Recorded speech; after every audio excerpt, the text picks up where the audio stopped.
Okay, at this time, we're going to call to order the special meeting of April 22nd, 2019. Councilmember Spencer, will you lead us in the Pledge of Allegiance? Stand. Salute.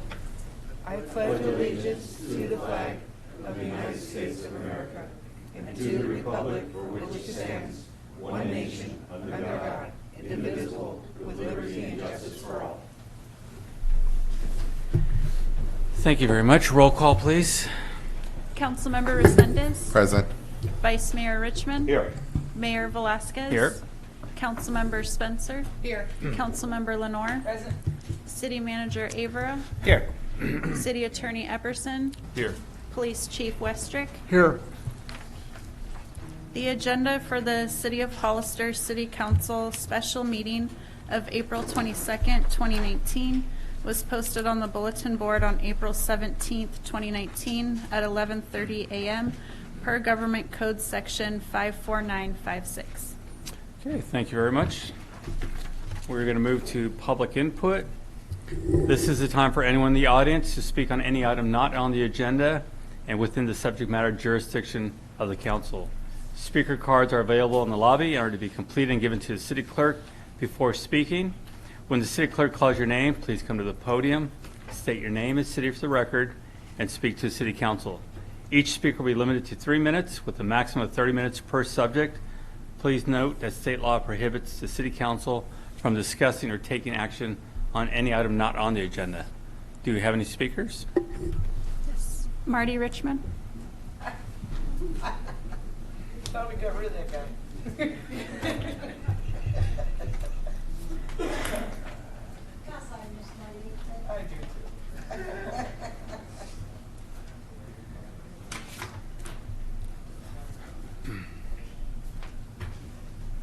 Good evening. I come here as a member of the public today, strictly as a member of the public. I don't ask for anything any member of the public would not get, to talk about a problem I see.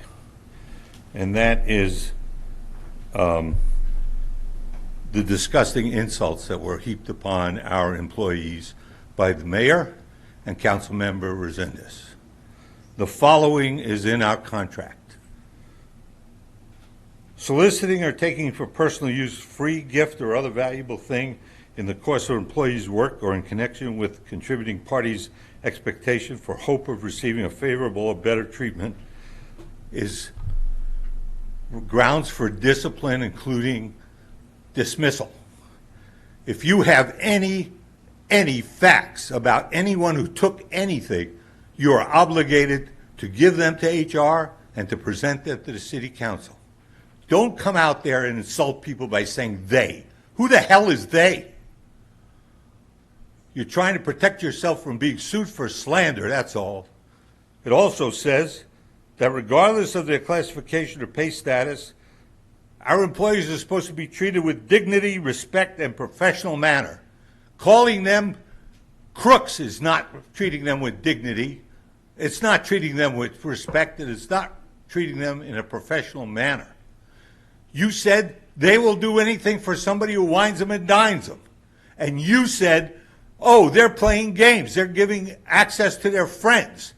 If you have any proof, I say put up or shut up. Do we have any other speakers? Yes. Steve Becker. Or Becerra. Becerra?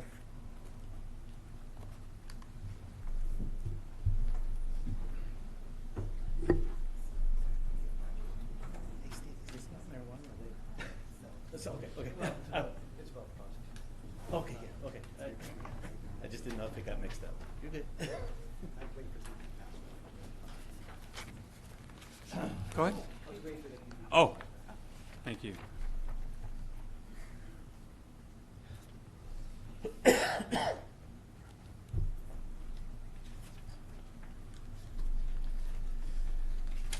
Well, good evening. I also come to you speaking as a member of the public, a member of this community for many years.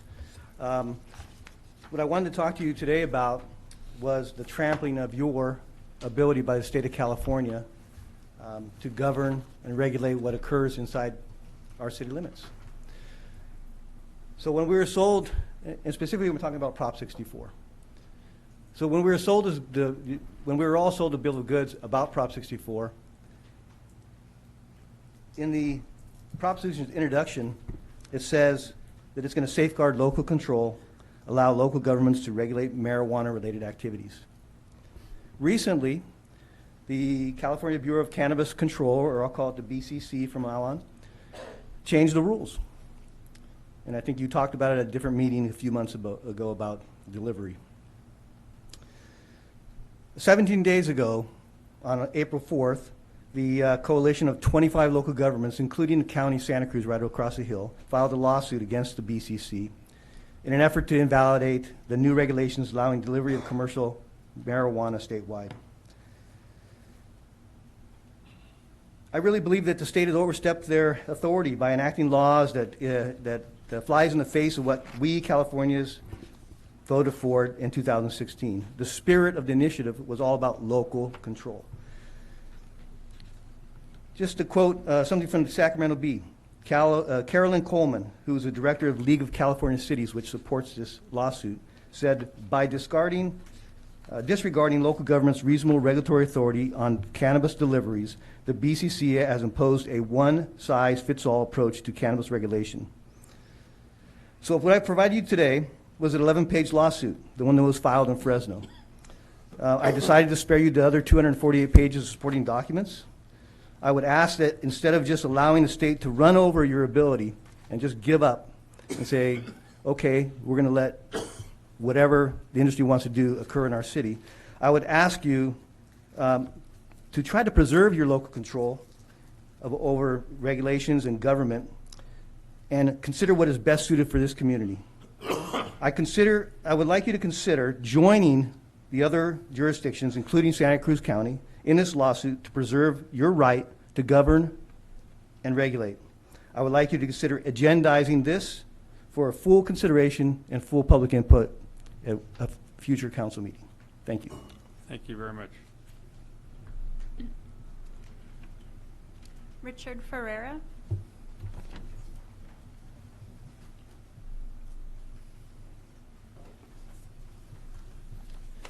Richard Ferrer, this is a response to Friday's freelance article about the 400 block.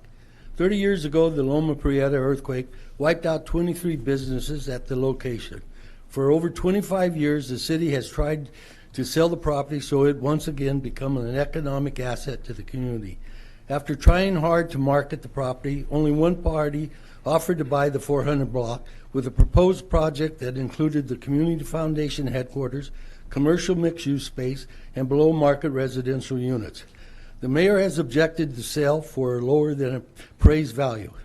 An appraisal does not mean market value. The market will pay the appraised value.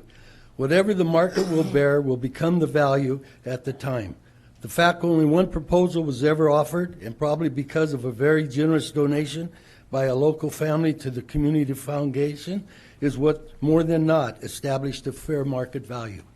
But the mayor disagreed with the city council and tried to block the sale with a referendum that was declared invalid by the California Attorney General.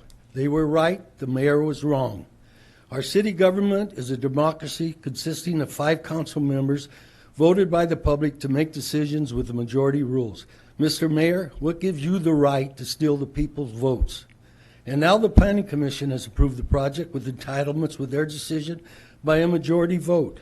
Apparently you have appealed it and have stated that if the council upheld the Planning Commission decision, you are prepared to file a lawsuit. Again, I ask, What gives you the right to steal the people's vote? They are right, you are wrong. So far, because of the mayor's action, the project has been delayed 2 years at a cost to the taxpayers. Another issue, and probably the most important, is the mayor's threat of a building moratorium. We don't have to go back very far to remember what happened the last time there was a moratorium. It devastated our economy. We lost 2 major retail employers in the city, Hayward Lumber Company and Fortino Furniture and Appliance, both who employed double-digit employees and were large sales tax revenue creators. When the San Benito County Business Council introduced to the city a draft memorandum of understanding with the Economic Development Corporation, which the staff supported and is similar to the one that the San Benito County Board of Supervisors have already shown interest in supporting, the mayor was very negative. Let's put this into perspective. The City Council, the California Attorney General, the City Planning Commission, the city planning staff, and the San Benito County Business Council all voted one way, and the mayor is going to file a lawsuit because he doesn't agree. What gives you the right to steal the people's votes? They are right, the mayor is wrong. Do a fact check to prove it. Thank you. There are no more speaker No more? cards. All right, we're going to move to item A1.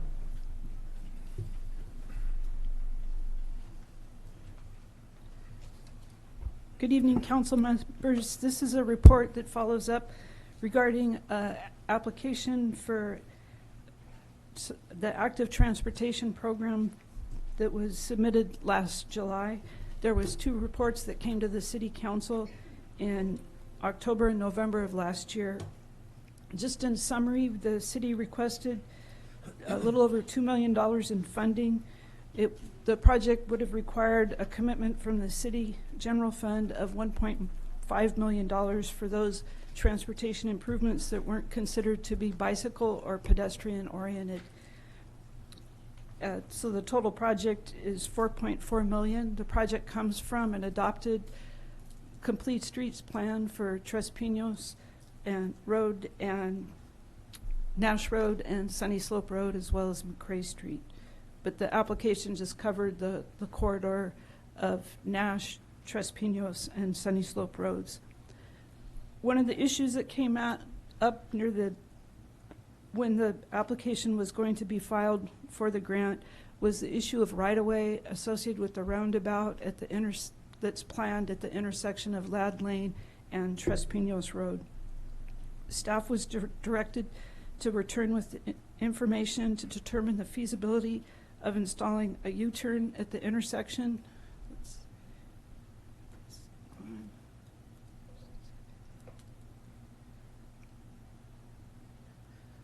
This shows, I finally did it. So this shows the conceptual roundabout design in the complete streets plan. The blue area on the left shows some area where there would be right-of-way take. There's also some at the northwest corner of the intersection closer to Round Table Pizza. There was a letter received from the property owners at the commercial center objecting to the take of any right-of-way.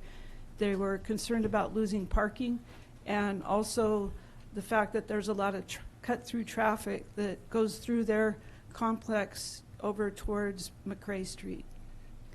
So once again, the staff was asked to determine the feasibility of installing a U-turn at the intersection instead of a roundabout to avoid that take a right-of-way, and also the feasibility of redesigning, shifting the roundabout away from theirs to see if it could be loss of parking and land could be eliminated. So the first slide here shows you a conceptual layout for a U-turn at the intersection. This would be integral into the complete streets concept because, as you can see, there would be a center median that would eliminate a lot of the two-way traffic, which is envisioned to calm traffic, and also it would accommodate adding class 4 bicycle lanes. They're buffered bicycle lanes, so there would be a stripe on the road with a buffer on the left side of the bike rider, so they would be more protected, and there would be what they call a road diet. The number of lanes would be reduced from 2 to 1 in each direction. The estimated cost is $200,000 to $400,000. The higher price would be if the roundabout, or I'm sorry, if the U-turn had landscaping integrated into the curb. We have two slides that show a potential revised concept for the roundabout at the intersection. This first slide shows that there would be still two travel lanes heading eastbound from on the east side of the intersection going towards Highway 25. There would still be two travel lanes, and then there would be the road diet on the west side of the intersection heading toward the high school and toward Nash Road. So this shows that there would be right-of-way take on the Kmart parking lot. To the north, there would actually, if the city sold right-of-way, there would be potential to expand the parking lots at the commercial centers to the north. And there would be some loss and some gain at the Safeway property. This is a much more costly alternative. The estimated cost would be $2.4 million. Our on-call engineers, Kimley Horn, estimated about $1.8 billion would be for construction and $608,000 for engineering design and environmental review. This does not include the cost of right-of-way acquisition. The preferred option would be, the biggest change, as you could see, is on the east side or towards Highway 25 again. As you look at the intersection, there would be an exclusive right turn lane going to the shopping center to the north, and then just one lane entering the roundabout as you drive from Highway 25 towards Nash Road and to the west. So another component of the Complete Streets application was to infill sidewalk gaps on Sunny Slope Road. Staff concentrated on just one area, 3 homes that front Sunny Slope Road between El Toro Drive and Valley View Road. As you can see, there's no sidewalk there. And everyone's aware that recently a traffic light was installed at the intersection. So now when cars are proceeding to the west towards Sunny Slope School, there is no reason for them to slow down if they have a green light. Traffic's, I think the speed limit's there between 35 and 40 miles per hour. The principal there calls it Sunny Slope Speedway, and the crossing guard said that when it's raining, the children are on the hump there, you could see, because it's too muddy to walk right next to that fence. In 2017, the City Council approved a resolution authorizing the city to negotiate with the property owner that's at the corner of El Toro and Sunny Slope, and that's the fence property that you see right there. At the time, the property was being rehabilitated by a different property owner, and the city was authorized to negotiate exchanging improvements for acquisition of sidewalk or right-of-way and installing the sidewalk. We weren't able to negotiate with the property owner. During the course of the grant application, staff approached the 3 property owners between El Toro Drive and Valley View. You can see there, and that's a conceptual layout that was presented to them, and we asked if they would be interested in negotiating the sale of some frontage of their property, and then the city would, if we were successful with the grant, put in the sidewalk. We were not successful with the grant. There was 554 applications, 45 were recommended in the statewide component, and 10 were recommended in the small urban and rural component. Staff is recommending that the City Council direct staff to negotiate with the property owners and come back with a capital improvements program to acquire the right-of-way and to install the sidewalk gap. We see it as a needed safety improvement for the students. This is a corridor for students going to Sunny Slope School, Rancho San Justo Middle School, as well as Samuel High School. When we wrote letters to the property owners, we mentioned that the appraised value for the land that was acquired for the sale of land on McRae Street was $475 per square foot. So just a rough estimate, it could be close to $12,000. If that's reasonable, we don't know. We'd have to get that information to purchase the right-of-way.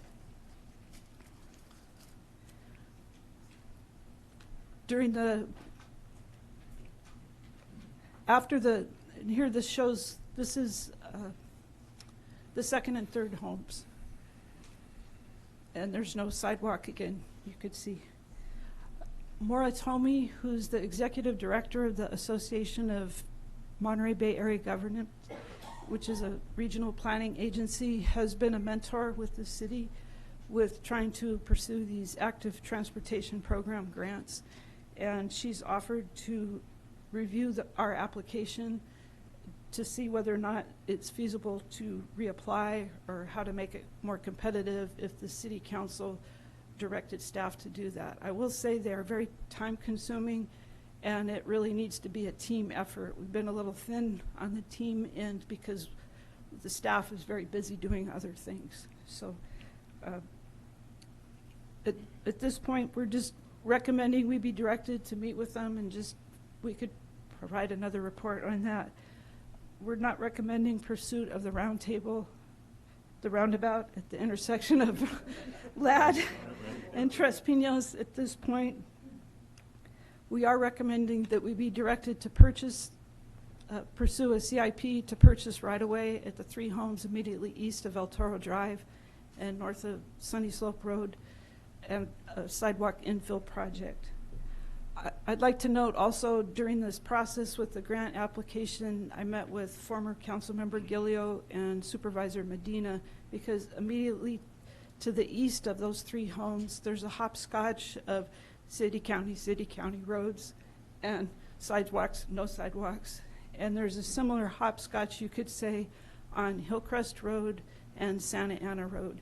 And so we're also recommending you direct us to return with a report on possible funding sources. This is probably something maybe we could partner with the county on to help close those gaps. And putting together this information and starting now, it is identified as improvements in our bicycle and pedestrian master plan and in the San Diego County Council of Governments Regional Transportation Plan, which makes us eligible to compete for active transportation program funding to close sidewalk gaps. So that could be a potential funding source, but it would take some time to meet with all these different property owners and get commitment to purchase right away.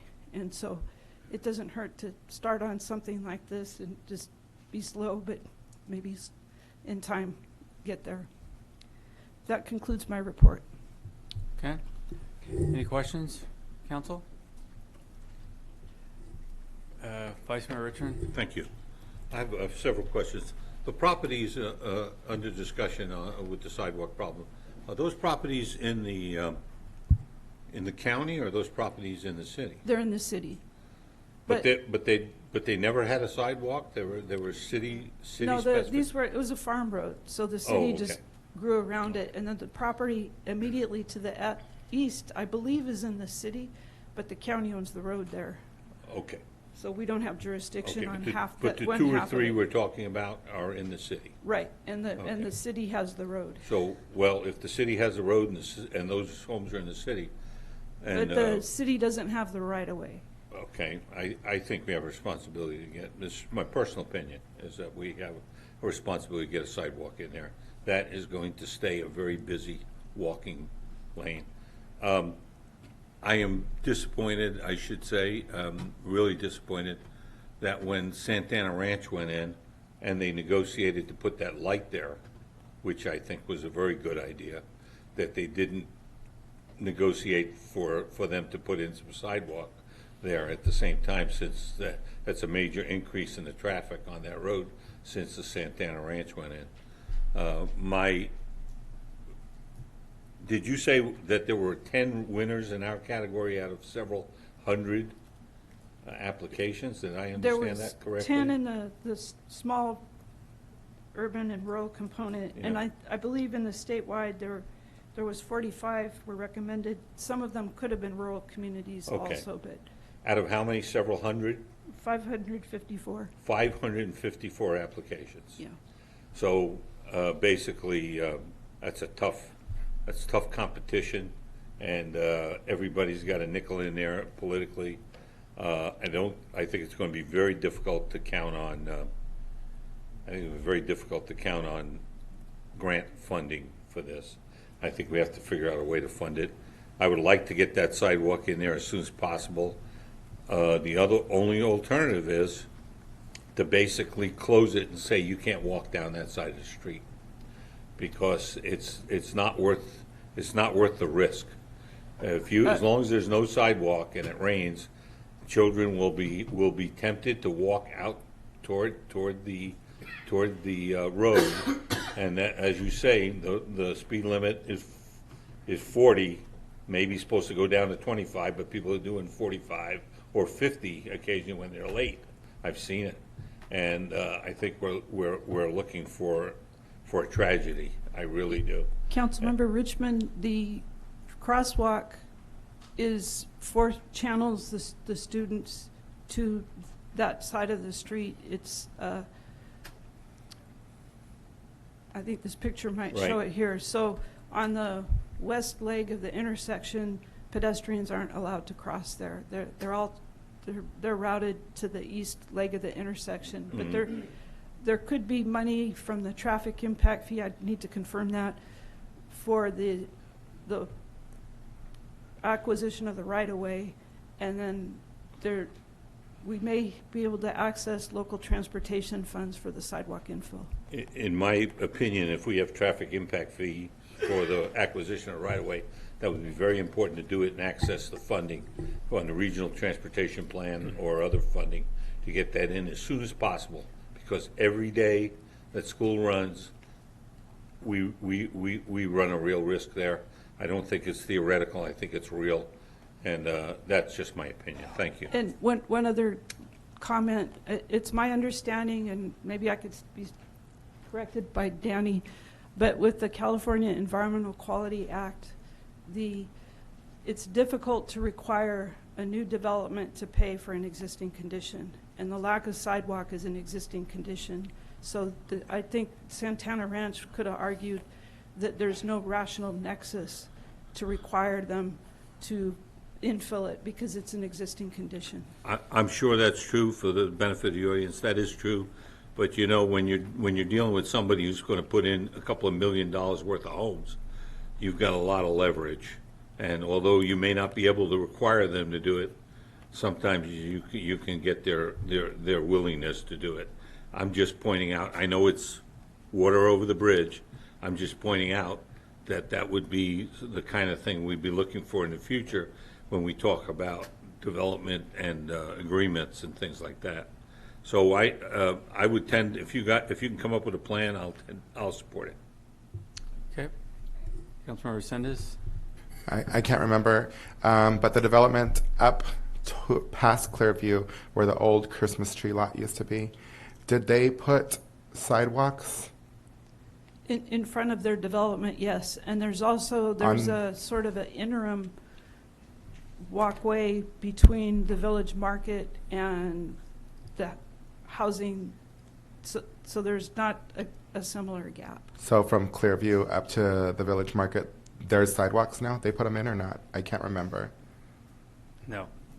No, there's still, Why? it's still So- sort of an asphalt path. That's what I thought. And then, I mean, we're looking at the future, and it says that we're going to talk about this later, but that's what I thought. With that development, and then the one on Santa Ana, I know that they didn't put sidewalks either, so I don't know why we're approving projects. And I guess we can talk about this later, but I want to ensure that we're approving new projects that are going to,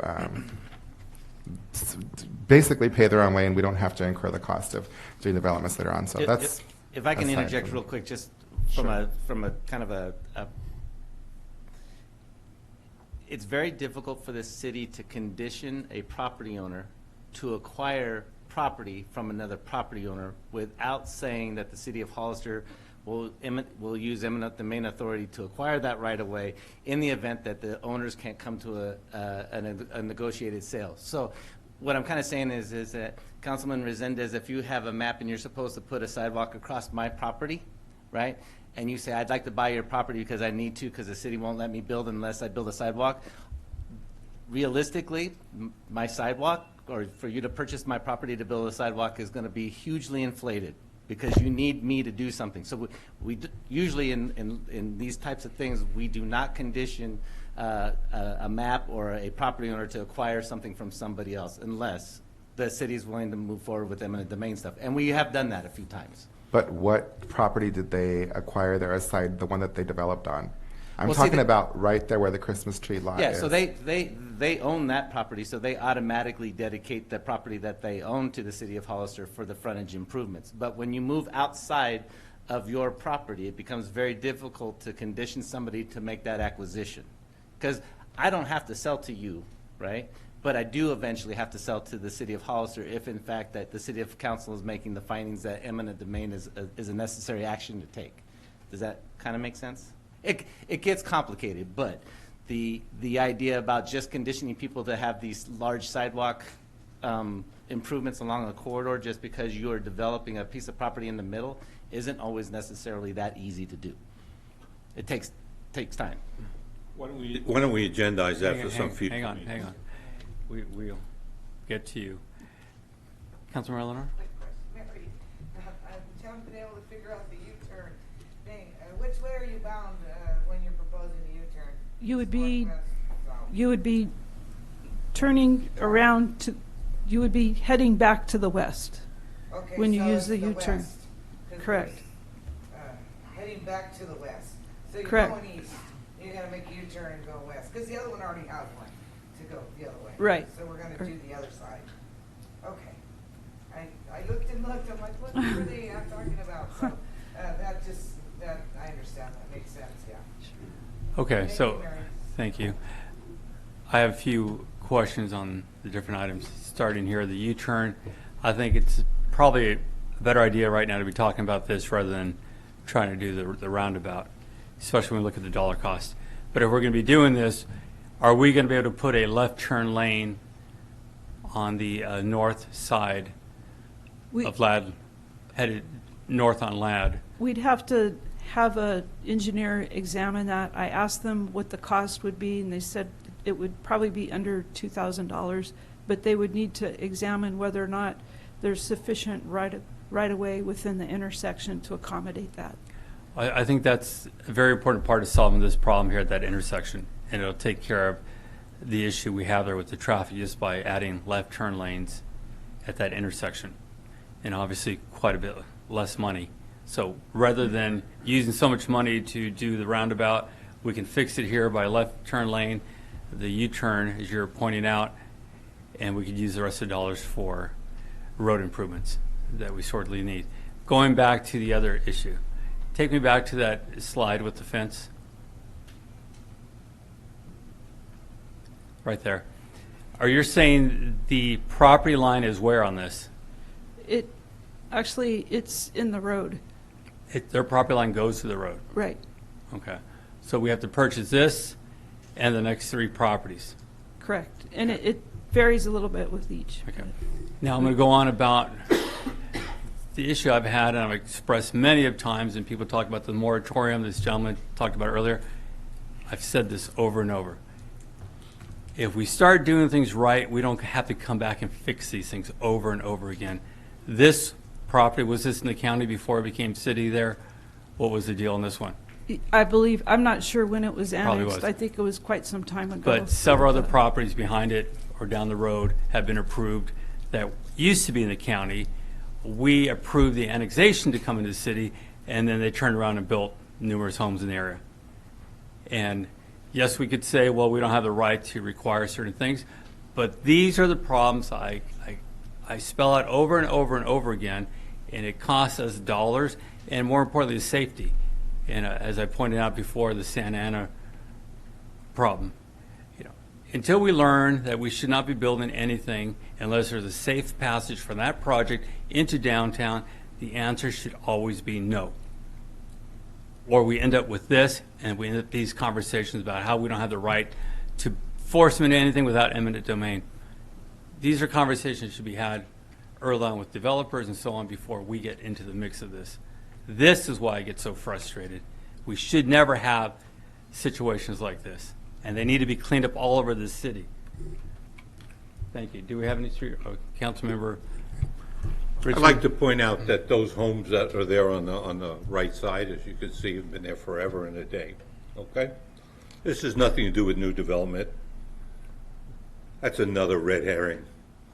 Those homes have been there a long time. The homes to the right have been there forever. Those kids have been walking down that street without a sidewalk forever. It has nothing to do with any new development. None. The new developments are required to put the sidewalks in. The fact that whoever is running this city council for the last 8 years or 6 years hasn't gotten off their behind and going to talk to the county about working out a way to do the sidewalks has nothing to do with this. How long has that been there like that? Do you have any idea? My daughter, who's in her 30s, went to Sunny Slope, and we walked there. Okay. And how long ago was that? Too long. What? Come on. It's been, well, let's I see, can 25 say I've been years. back in this town for 25 Yeah. years, and it's been like that. It's been like that forever. It's- Okay. it's- So that has nothing to Yeah. do with new development. One of the problems we have is the fact that stuff here is old. And if you don't get any new development, you can't fix it because you don't have the money to fix it. So the kids are still being born.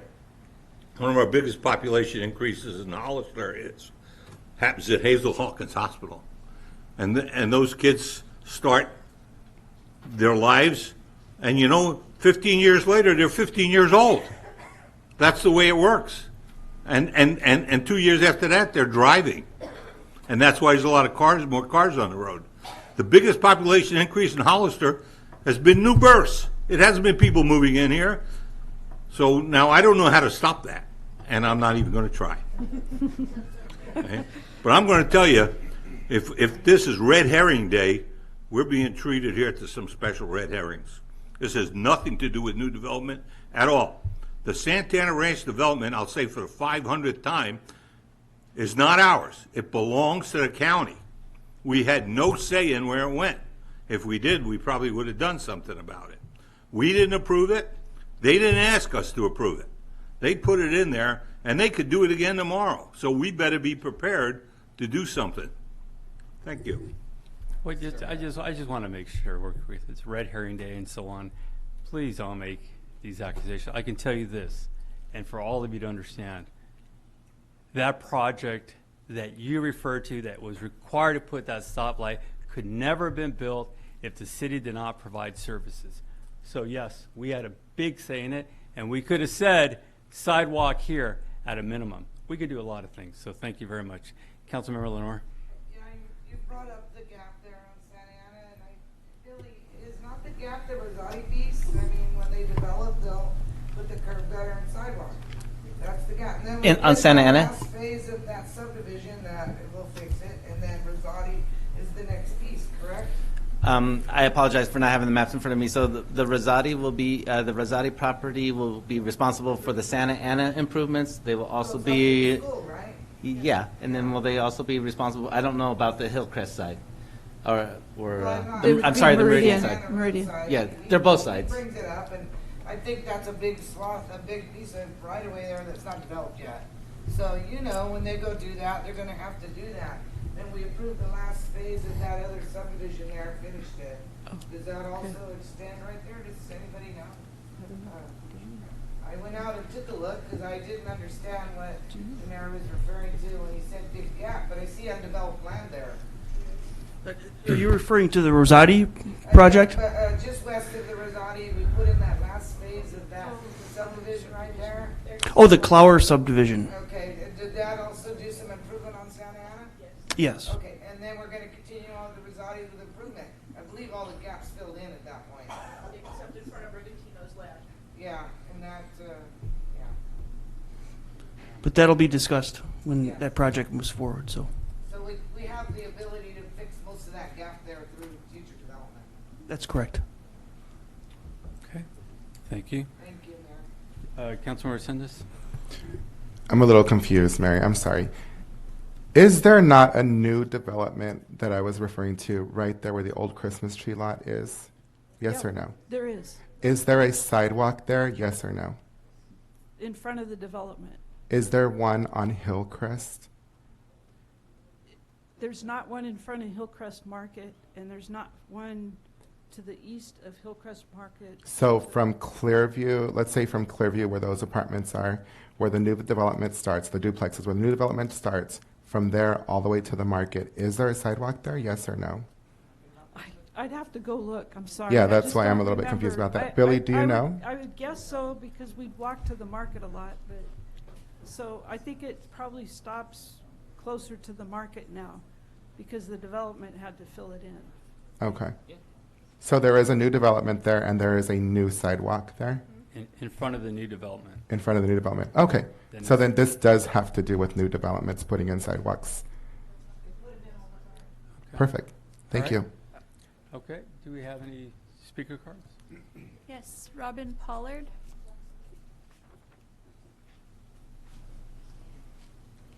Robin?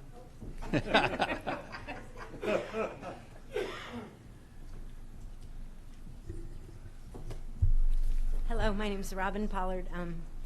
Again, I came here for something else, but since you're having this conversation, at that Lad Lane intersection and Trespinos, when they put the Walgreens in, you took out that road that let people come out, so everyone has to drive through a parking lot.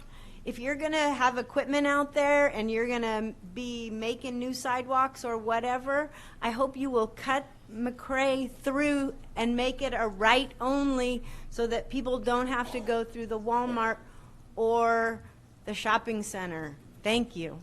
Thank you. There are no more speakers. Okay.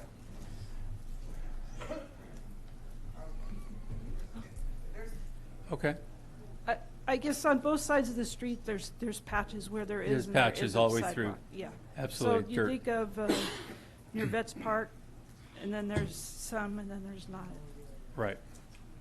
Okay.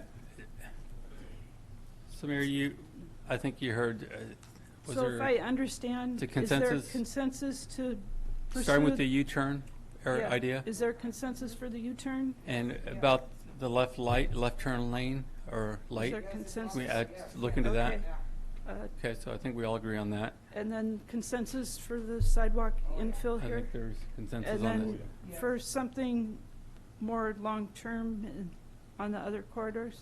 We have to fix Okay, that mess all here and on Hillcrest. Okay, thank you. Thank you. And on Santa Ana. Thanks, Mary. Thank you. We'll move to A2.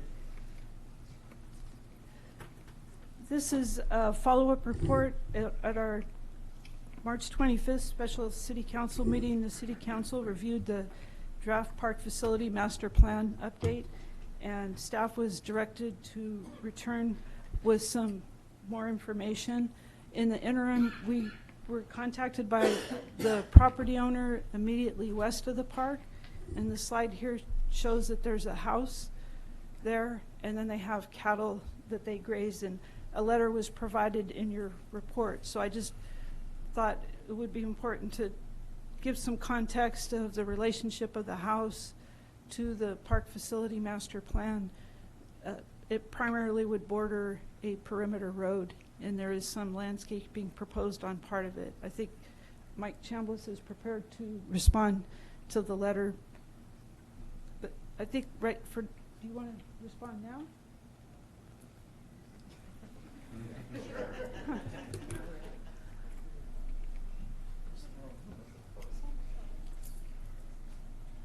Good evening, council members. I apologize. I had about 6 meetings today, so I didn't get the letter until late this afternoon. I'll go through it tomorrow in detail and respond to their concerns. Primarily, it seems that they want a really good buffer between the park and the cows. I agree, because we've had to chase those cows out of the park on more than one occasion, so that would be a good thing. So we'll keep the cows in, and we'll keep the people on the park side, and everything will be fine. Like, before you leave there, if I can ask you a question. If this park gets built, there's much more activity going on. What's this homeowner's view of this property owner there? Because it's going to have an impact on his I property. just glanced, it's actually her, I think. Her. Him and her, I just whatever. glanced at the letter. Some of their concerns are kind of mute. I saw one of the concerns was operating after dusk. Well, the municipal code already closes the parks at dusk, so that's kind of a mute concern. But hang on a second there, because if there's softball fields there and there's tournaments going on, how would we shut them off at that point? I mean, that's the whole point of it. Currently in the municipal code, there is no exemption for a softball tournament for the after dusk limit. The only exemption in the park section of the municipal code would be a city program, which is allowed to continue after dusk with appropriate lighting. Lighting at these softball fields is going to be a mitigated environmental impact. That area out there is not lit, so there'll be a full study and many concessions that need to be made to do that. I believe another one of their concerns is amplified sound and limits on that. That also will require full environmental review and mitigation before those changes are made. So there's a process to address those concerns, and it will be followed. Okay, because one of the ideas there was an amphitheater there, so. Not there, but At this about, park, yeah. about a half mile into the park, yeah. And it's going to have an impact. So, I mean, It we were could. looking at a plan that had fields for, as we had that conversation, tournaments. That And is correct. that's not going to end at 4 o'clock in reality. Those will go through the evening. The amphitheater, if you're going to have an amphitheater, you're going to have concerts in the evenings or events in the evenings. So we really have to understand that now before we get too much further down the road on this. If it's a problem, we need to know. So then I'm going to recommend that you direct staff to work with the city attorney to modify the municipal code to accommodate activities that currently are not accommodable by our current code. Right. Let me interrupt the whole conversation. Okay. Okay, so the environmental document and the plans already contemplated having softball until I believe it was 10 o'clock. Oh, okay. It was already certified by the city council. So now, from an environmental perspective, it's been taken care of. Now, what arrangements we make with this particular homeowner as we do the development and send out the 300-foot notices, et cetera, there are mitigations that are in the plan, but there'll likely be some other things that we may or may not want to do to accommodate some of the things. So I want to make sure that a lot of that has already been taken care of. And Mike is correct. We do want to, with Brigantino Park as well as McCarthy Park, I believe that there's going to be a desire to have those parks available because they are going to be lit. There's going to be a couple of parks in our program that may be open until 9 or 10, depending on the time of year or whatever the council decides is an appropriate policy. So, Okay. And then, again, you're right. Amplified music was also part of this because you can't have an amphitheater without amplification? No. I mean, maybe you can, but I mean, some- the voices do carry over there, but. I just wanted to point out that on page 24 of the staff report before you, it outlines some text changes to the draft park facility master plan based on the revised concept that the city council looked at on March 25th. And one of those regarding, on page 24, it says the mitigation monitoring plan, which was adopted in March for the water reclamation facility, requires preparation of an acoustical study that will be incorporated into a noise control plan prior to live or use of recorded amplified equipment at the park. So it's taking what was the mitigation measure and incorporating it right into the plan. So it's not just, so also the city council, when it approved our 2005-2023 general plan approved policy to support what they call dark skies, or to eliminate light pollution. And that was then incorporated into our municipal code. If you were to go online and look at our municipal code, it shows that the preference is for full cutoff light fixtures.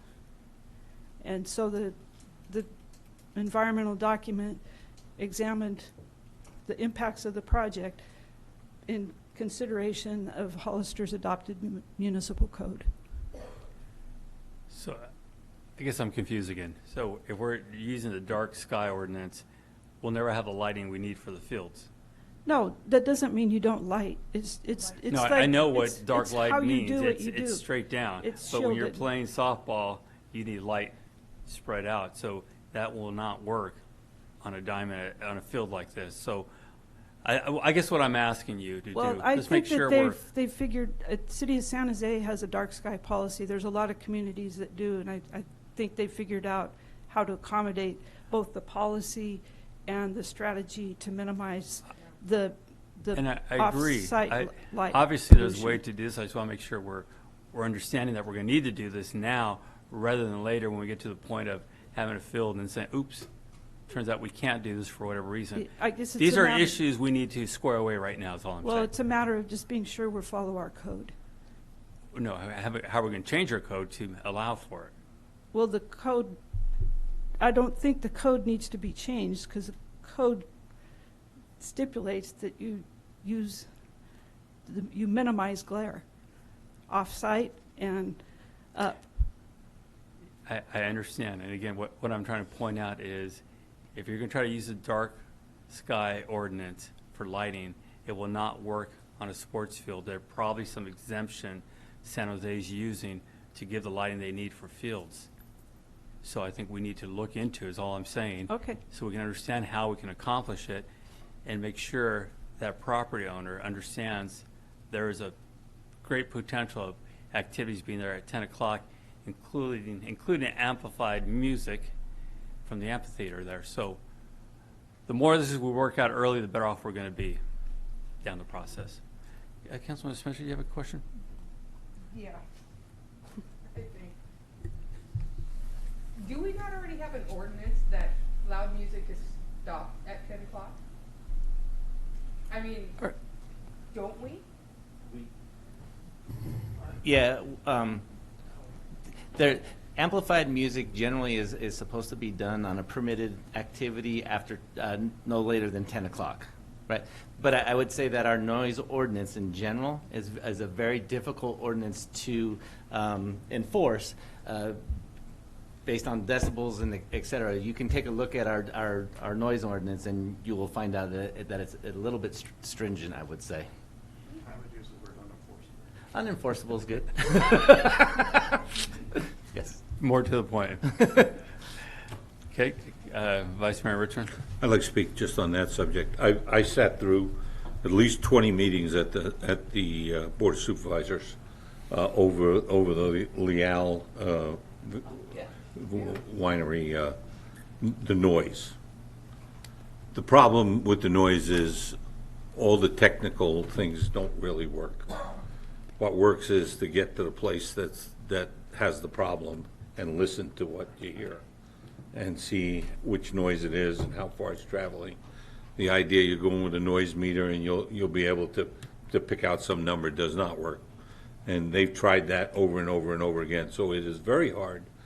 The best way to control the noise would be to build the amphitheater, in a way that's designed to hold in the noise. That's it. Once it gets out, you never can tell where it's going to wind up, and you will have a lot of complaints, even if it's only from one house. I think, considering what we are considering here, I believe it's very important that we go overboard to make sure we keep our neighbor happy there, and that both visually and audially, if that's a word, that we take care of that. Thank you. Councilmember Sendes. Question, Mary, and I've been asking this. I haven't got a clear answer yet, but Brian might know what I'm talking about. At what point along the process do we notify the neighbors of these changes? We did not directly mail notice to them for the meeting on March 25th. I emailed them the staff report for the meeting tonight. So at what point along this process do we typically or normally notify neighbors within so many feet? Generally, there's different levels of specificity for notification. This is a citywide master plan. What's probably different and more nuanced is there's integrated within it is a specific concept plan that's being, so what we could do is we would issue our public notice, but we could also mail the 300-foot mailing list to the property owners within 300 feet of this property. So I've spoke to both the gentleman that's leasing it, and I believe he's here tonight, and then I spoke to him a while ago, and I spoke to the property owner, and I think that was their biggest problem, along with a bunch of other things. But I don't think it's anything that we can resolve here tonight. I think we should extend that courtesy to them to get involved in the process early on, and then we can come back and make a final vote on it. Because I do think that if you sit down and work with them, you guys can mitigate some solutions with some of their concerns. I just don't think it's something we can do tonight, to be honest. Thank you. Okay. All right, So anything else? there's additional information in this report where staff was directed to review the option of increasing the ratio for new development of park space from 5 acres per 1,000 persons to 7 acres per 1,000 persons. The report, briefly, it indicates that the cost for a single-family home, the impact fee would increase from $13,510 to $18,914. There would be a demand for, with the current plan, based on this ratio, there'd be a demand for 182 acres of park space. With the higher threshold, it would be 255. The gap for park space would increase from 48 acres to 121 and a half. And let's see, that's the 2018 gap. The estimated 2040 gap would increase from 99 acres with the ratio of 5 acres per 1,000 to close to 190 acres with the ratio of 7 acres per 1,000. There would be a significantly higher draw on the city's general fund by the year 2040 with the ratio today of 5 acres per 1,000, it would be close to 31.6 million. If it was 7 acres, it would be 86.4. Staff is recommending to keep it at 5 acres. One of the things that was pointed out in discussion after this is that the county has developed a master plan for south of the Samuel High School campus. And so although this won't be a city park, it would benefit most of the residents of Hollister because of its location. There was a request for staff to provide more information on some of the budget priorities. And this is a table, and I apologize, it's not really that easy to read, but it's just, this is from the Park Facility Master Plan, and it's an identification of the timing for improvements and the location. Generally speaking, they would be spread in different parts of the cities. The first priority are generally upgrading restrooms, and then McCarthy Park. And as we move out in time, we also have 2 grants that the city has secured that will provide close to $2.2 million for McCarthy Park and also the Samuel River Trail. Moving on further into the future, it's expected, maybe this is easier to see, that some of the improvements will be funded through a combination of impact fees and grants. The city's actively pursuing Proposition 68 grants for recreation And then there's other projects that would rely just on future grants or other sources of funds. That we also pulled out the joint use aquatic facility as a piece of the pie, because that's 2.5 million, and there's a aquatic facility under construction today. Did you want to add, Bill?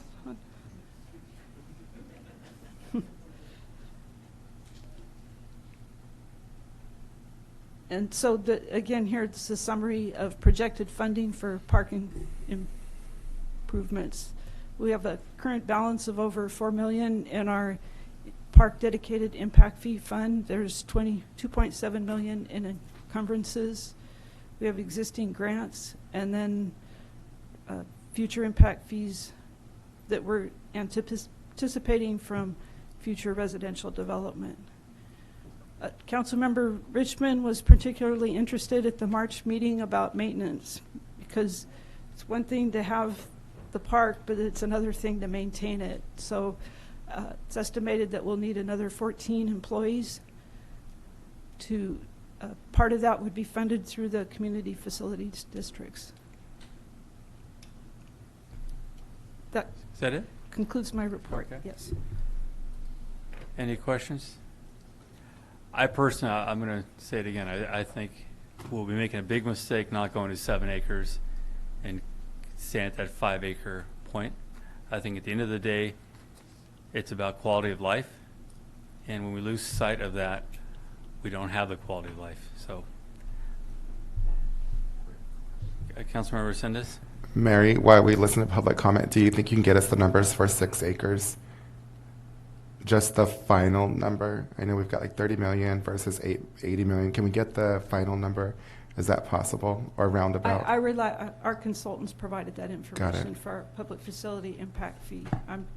I don't, Just curious to what that was. it's not my, All right, thanks. What, Yeah, Vice Mayor Richmond? what's the recommended, what are we supposed to do today if we approve this? Do we give you direction? we're looking for direction on several things. One is to direct staff to maintain the ratio of 5 acres of parkland per 1,000 persons, and to return with a resolution to adopt the plan. Well, here's the way I feel about it. You're going to hear a lot of numbers here. Many of them are just in the heads of the people who say them. For instance, they're going to tell you we demand 4 acres per 1,000. The truth of the matter is we got 2.1 acres per 1,000. That's all we have. When you take out what we pay just to share the parks, some space with the schools, we've got about 2.1 acres per 1,000. Going to 5 would more than double it. There's only one reason to go to 6 or 7, and that's try to do a backdoor moratorium by making it so expensive that nobody will put any money in it. If the developer fees don't come in, you know, the hated developers, none of this happens. There's no money for this. We're dreaming we're going to get $22 million in grants. You just heard earlier our staff talk about how easy it is to get grants. We had 45 approvals in a different item, but it was 45 approvals out of 500 grants. That's less than 10%.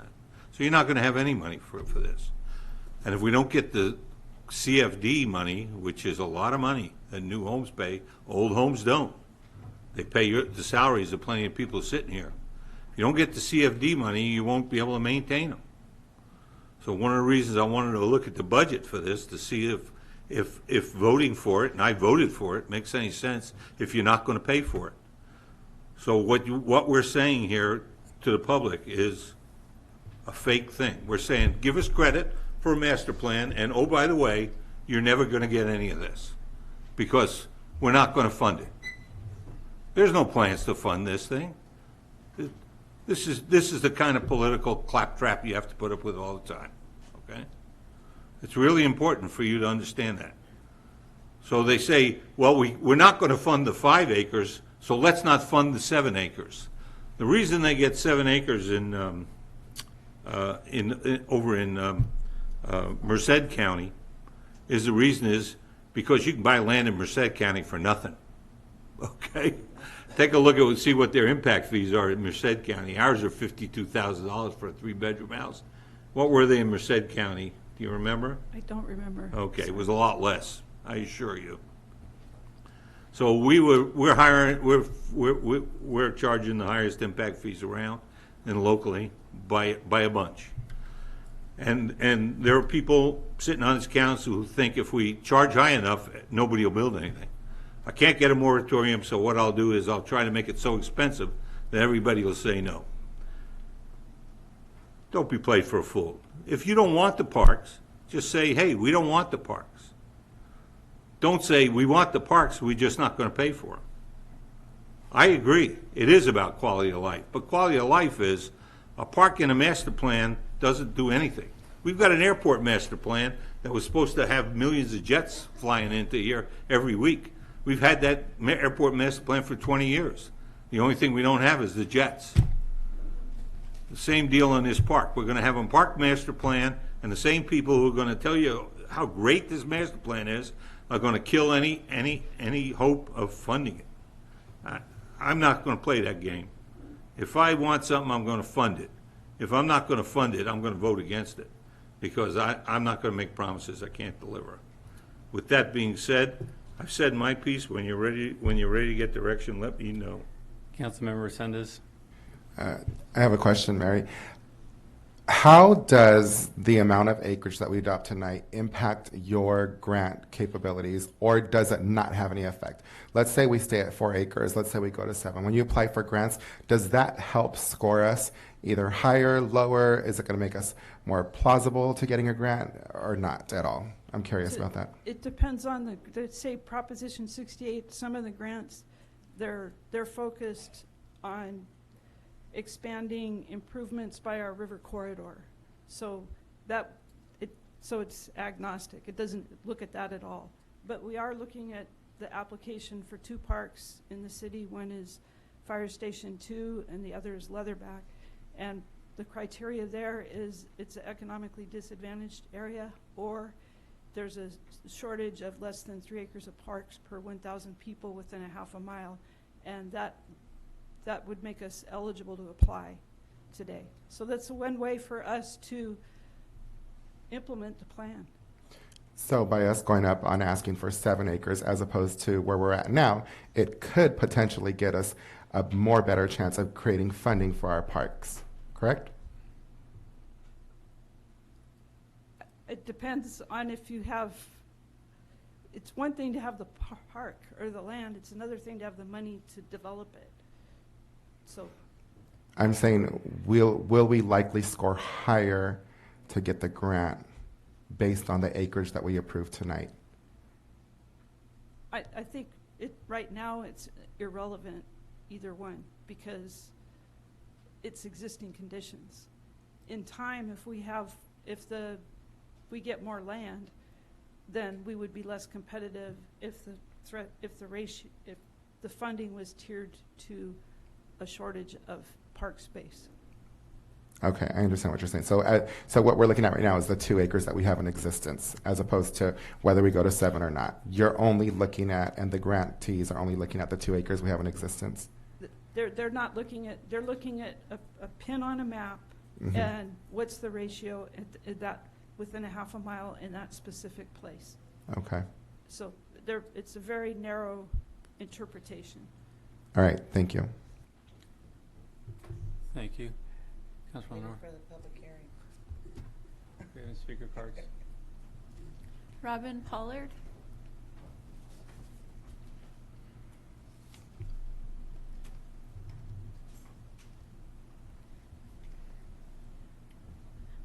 Robin Pollard, again. This is why I came down. I'm excited that we're having another master plan, and this is my 3rd one I've participated in. Hope I'm not here for the 4th. But I hope that that we could actually begin to meet that acres per 1,000. We haven't, in the last 3 that I have participated in, we haven't actually gotten closer either. The River Parkway behind the high school is really going to help in that, and making the trail down between I'm going to call it Riverview Park because I applied for that name on it, the Brigantino, and to the park. That will add a number of acres, even though it's just a trail. But I really hope that we can push to get the acres and not go backwards, because so far, that's pretty much what's happened. We have fallen behind. We have not come forward. All right. Thank you very much. I look forward to, if you get a copy, printed copy, I'd love one. Thank you. Thank you. Thank you, Robin. Mark Polito.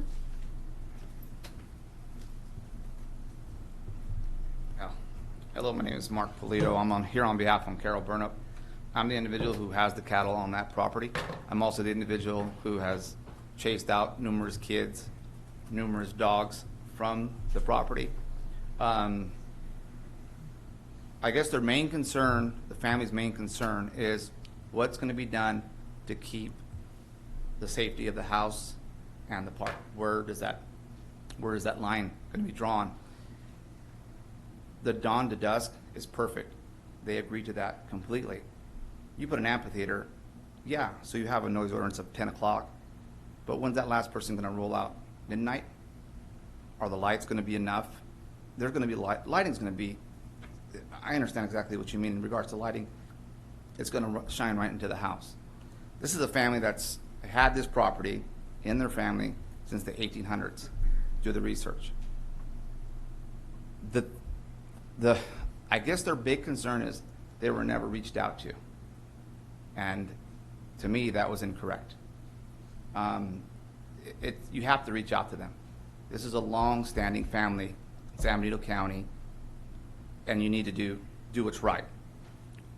What they're asking for, I don't believe is much. I believe that those requirements can be met, because the right-of-way into that park is going to be their driveway also. We've had issues already with the Pop Warner football. Couldn't even get into the property because the cars were blocking the complete entrance to the actual property. That was just our local kids. Now, can you imagine bringing individuals from out of town doing these softball tournaments, baseball tournaments? Yeah. Do I believe kids should be active? Yes, they should. But now we're bringing a totally different community into our community with probably no respect to people's, personal belongings. So just consider what I'm hoping that he got the letter. I wish he would have read it completely. That would have been great, because they're not asking for much, but they're asking for something to be done prior to, and then reach out to them. I checked their post office box periodically. There's nothing there. So please reach out to them when you guys get a chance. That's it. Thank you. Thank you for being here. There are no more speakers.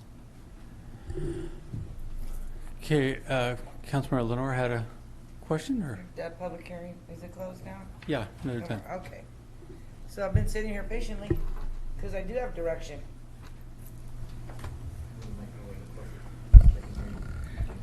I've never heard that before. I don't even need that thing. Okay, Mary. Yes. The attendees here, I thought that the letter from the property owners was very well done. I have a lot of respect for that letter. They have a situation where urban is going close to the rural. But these three, two ladies and a gentleman, they didn't slam the project. They just made constructive criticism. I'm really hoping that we can do all or most of the issues that they're talking about.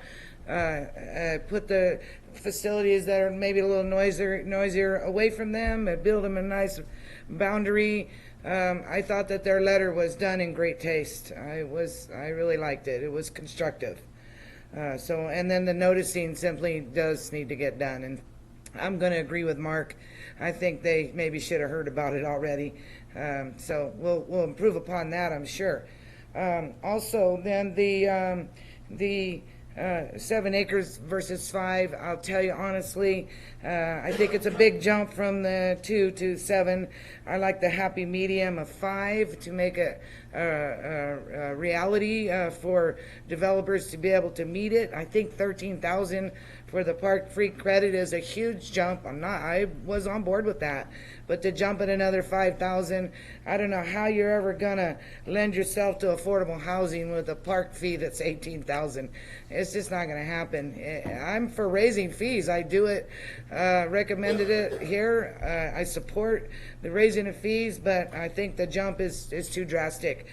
And I'm not telling that for any benefit of developers. I just like to see things that are doable, like Marty Richmond says. We need to make it attainable. So I like the 5 acres because we're not even close to that now. Remember that you can't make new development make up for what we didn't get done in the past.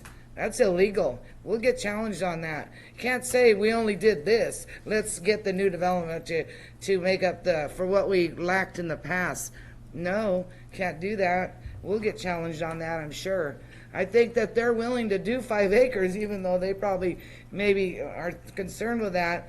I think 5 is a good, reasonable number for the parks to fall into. And then again, maintenance. I worked at the yard. There's not enough guys, and we got less than we used to have. We got to have maintenance. If you want a park to stay nice, sure, you put it in and it looks good, and a year to 18 months later, it's not looking so good. There's weeds over here, there's overgrown over here, and you only got so many men and women to do the job. So let's be reasonable on what we expect them to do for the staffing levels that they have. I think it's very important because I don't like to see ill-kept property in the city. That's all I have for now. Thank you. Thank you. Any other comments? Councilmember Sendes? Just to be clear, our current policy is set for 4 acres per 1,000. Correct. But we don't So- need it. Yeah. So we're moving up 1 acre if it gets approved tonight. So then what I would like to request that we adopt this motion with an amendment. Oh, sorry. Not an item for motion tonight. It's Well, just what I would like to request is recommendation. if we can recommend, and I hope the support of the council on this, to at least ask for 6, because we're currently at 4. We're going up 1, so I'm just asking, and I hope that the majority of the council will support me to ask for 6 acres per 1,000. That'd be something that I would like. Okay. Personally, I would post that request. I would support the request for 5 acres. Yes, the current standard is 4. We don't even come close to the current standard. We have 2.1. Okay. I think there's a consensus for the 5. I'm not in agreement with that. As I said, I'd rather see the 7 and visualize a more beautiful community. But if 5 is the consensus here, 5 is, I guess, your direction. And do we have direction to return with a resolution to adopt? Well, that's what we're doing, right? So you're going to bring it, Back, okay. bring it back. Yeah, okay, thank you. Excuse me, I have a question before you leave the podium, and through the chair to you. Do we need any special direction concerning making sure we put in mitigating, that we get the mitigation plan for all impacts for the local resident? The draft before you says there needs to be a noise plan before there's any acoustic or amplified Okay. sound there. So I think it's it not needs to be- allowed, it would not be allowed until that, what we could, I think it needs to be noise, and I think it needs to be light, and I think it needs to be parking, and I think it needs to be all the impacts. Well, if I may make Yeah. a suggestion, I think we probably should keep this separate a little bit from a master plan, a parks master plan that's addressing all the parks within the community and the future, and a project specific. We can come back when we get our plans and specs done if we want to add special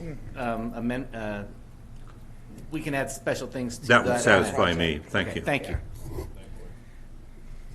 Okay, you have your direction? thank you. Thank you. Thanks, Mary. Okay, we'll move to item A3. Thank you, Mr. Mayor. This is an actual action item for the council to consider the resolution authorizing the mayor to execute a operating agreement with the vets groups to operate the vets hall for the next several years. It's more or less the same as what we talked about at our study session, so I can make this quick and say staff recommends that the council adopt the attached resolution. If you have any questions, please feel free to ask me. I believe Ellen, I saw Ellen here earlier. Yeah, Ellen's here. So if there's something that you'd like to discuss. Is there any questions from One question. Councilmember Lenore? So if this goes through tonight, it goes through. Now, we'll be doing some CIP study and work for the facility overall. Yes, so what I plan on doing, I wanted to get this kind of taken care of. We'll come back with a CIP program or amended CIP program that will address some of the initial major concerns that we have at the building, probably specifically the roof initially, and then we'll go from there. Okay, thank you. Okay. Councilmember Richmond? Thank you. I just have a comment, and I want to thank the veterans. They've done a terrific job with that. We've been using it, and it's been immaculate. It really shines. The inside, it's hard to, when I think about what it looked like when you took it over, it's hard to believe it's the same place. I got to be very honest with you. You've done a fantastic job, and I thank you very much. Councilmember Resendez? Just quick question. I thought we were looking at increasing the length of the term, To 18 months on the reservations or the 5-year. I thought we were going from 5 to 10, if I'm not mistaken. We went from 3 to 5. Got it. Okay, perfect. Okay, and we did fix the 18 months reservation. And we All fixed that's that as well, taken care yes. of, so. Okay, do we have any speaker cards? There are no speakers. Okay. Seeing as how there's no speakers, and then also the increase in the annual amount to 110, so it went up another 10,000. Just for. Okay. Is there a motion? Is that a resolution, Mayor? Yes, it is. Okay. I move that we adopt resolution 2019. I'm having some blurry vision, I'm sorry. 80. 2019-80, authorizing the mayor to execute an operating agreement for the Veterans Memorial Building. Okay, there's a motion. Is there a second? Second. Motion second, all in favor? Aye. Aye. Aye, motion carries. Thank you very much. Item 4. Good evening, Mayor, council members. This item is requesting a supplemental appropriation for $125,000 in authorization to execute a purchase agreement with Quinn Power to replace the emergency generator for the grinder out at the domestic wastewater treatment plant. Our current emergency generator is 15 years old. It's tier 0. As of January 1 of next year, we are no longer allowed to turn it on per the Air Resources Board. It would be an illegal act. So I need to replace it. Yes, sir. Vice Mayor Richmond? I have a question for you. Can we sell it? Can we legally sell the generator outside of the state of California? We can legally sell it inside the state of California until January 1. After that, we have to sell it outside the state. And what kind of, I was just thinking outside, it might have more value considering the Air Resources Board. What kind of a schedule you got for this replacement? It's going to be a 4 to 6 month process to get it replaced. So as soon as we get the new one, we can sell the old one. Thank you. Mike, I know there's been controversy about state mandates, and some of these issues are happening across the state about forcing local governments to pay for things without paying for them, state paying for them. Do you know what's the status on some of those lawsuits? I don't, but this one's not just local governments. This one's affecting everybody. No, I understand. Just had a meeting today with our sweeper contractor. He is having to redline 15 sweepers this year for the same reason. And he has to sell those out of state and replace 15 sweepers at $300,000 a piece. This is crippling a lot of different industries in the state. And that's why there's lawsuits going on. So that's why I'm wondering, That is correct. what is the update on that? Last I heard is that the state can't force without paying for some of this? Do we, any more information? I don't, maybe. Okay, let's say we're going to buy the new one.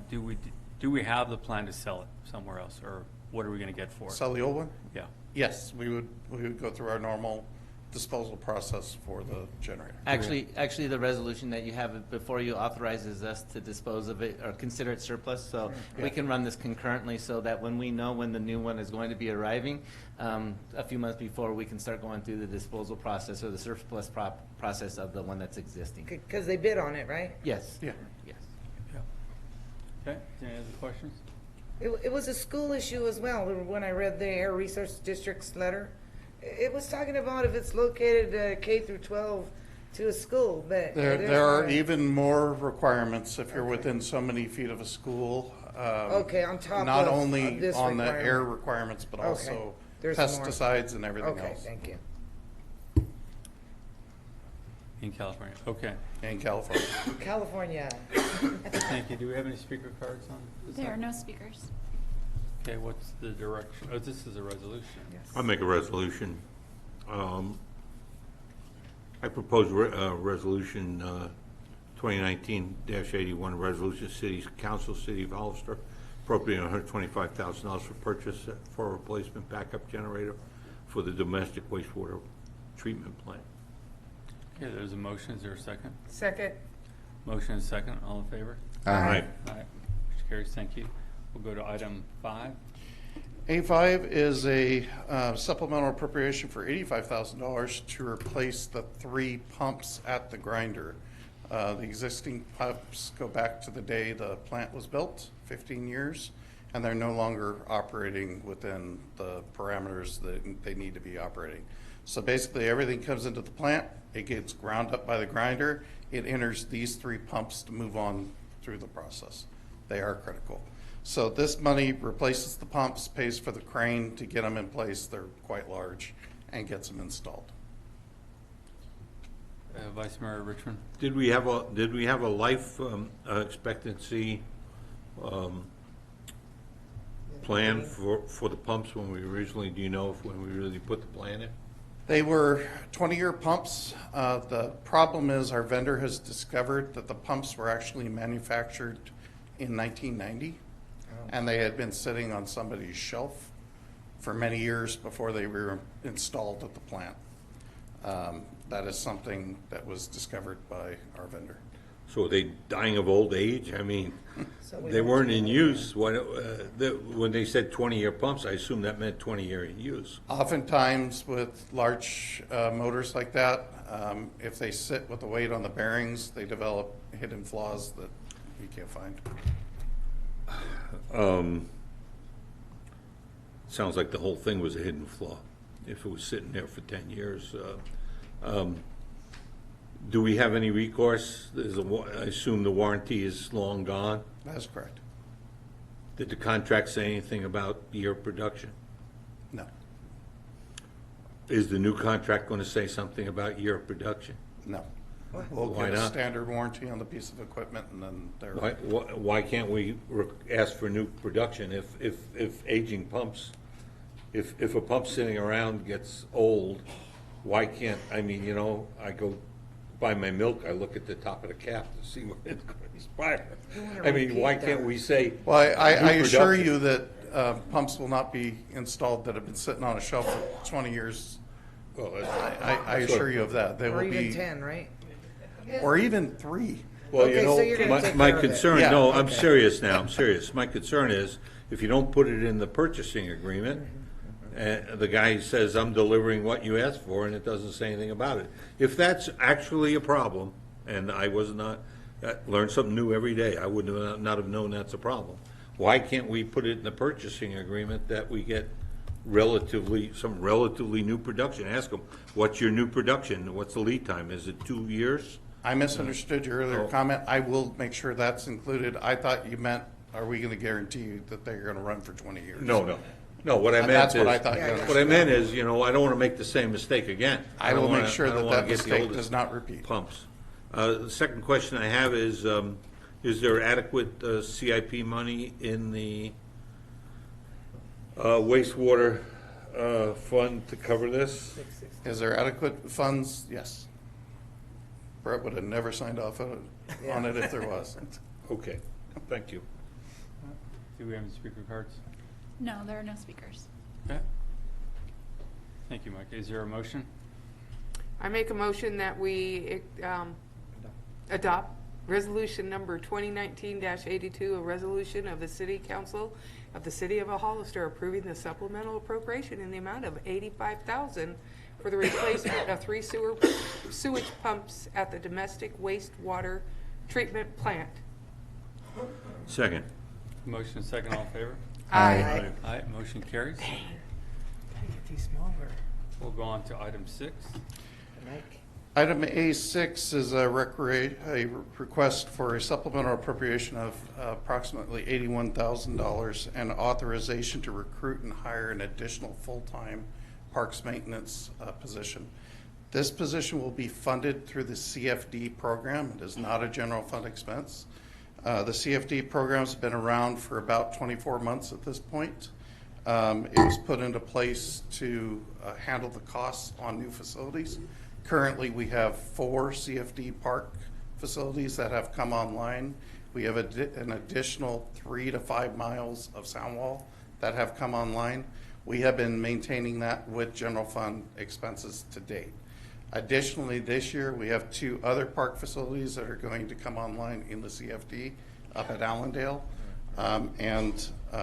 This year's projected revenues for the CFD park component are $290,000.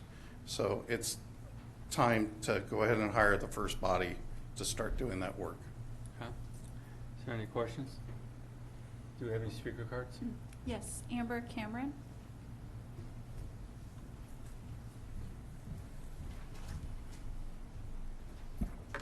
Good evening, Mayor and Council. My name is Amber Cameron. I am the Vice President of SEIU 521 Local. I'm also a former maintenance worker and currently a Assistant City Planner. Tonight, I ask that you humbly consider the approval of the water, sanitation, park maintenance worker positions this evening. Before you tonight are many men and women that are the heart and soul of this city. And as you can see, we have a majority back here representing in their yellows tonight. These are the people that work tirelessly day in and day out, often working thankless jobs that often go unseen until something goes wrong. When your water line breaks, when the sewer line breaks, when the park needs maintenance, when potholes need to be filled, when the city needs someone to respond to storm damage, we're out there, rain or shine, taking care of the city that we love. We take pride in our work and care about this community and this town, but too many of us are being forced to seek employment elsewhere and even going to other organizations across town. By providing these opportunities to hire full-time positions, you will help to ensure that the people that are currently here already have the opportunity to receive a living wage and provide for much-needed benefits to our dedicated staff. Once again, thank you for letting me speak and for your consideration on items 6, 7, and 8 tonight. Thank you. Thank you very much. Thank you. Any other speakers? There are no other speakers. Okay. Is there a motion?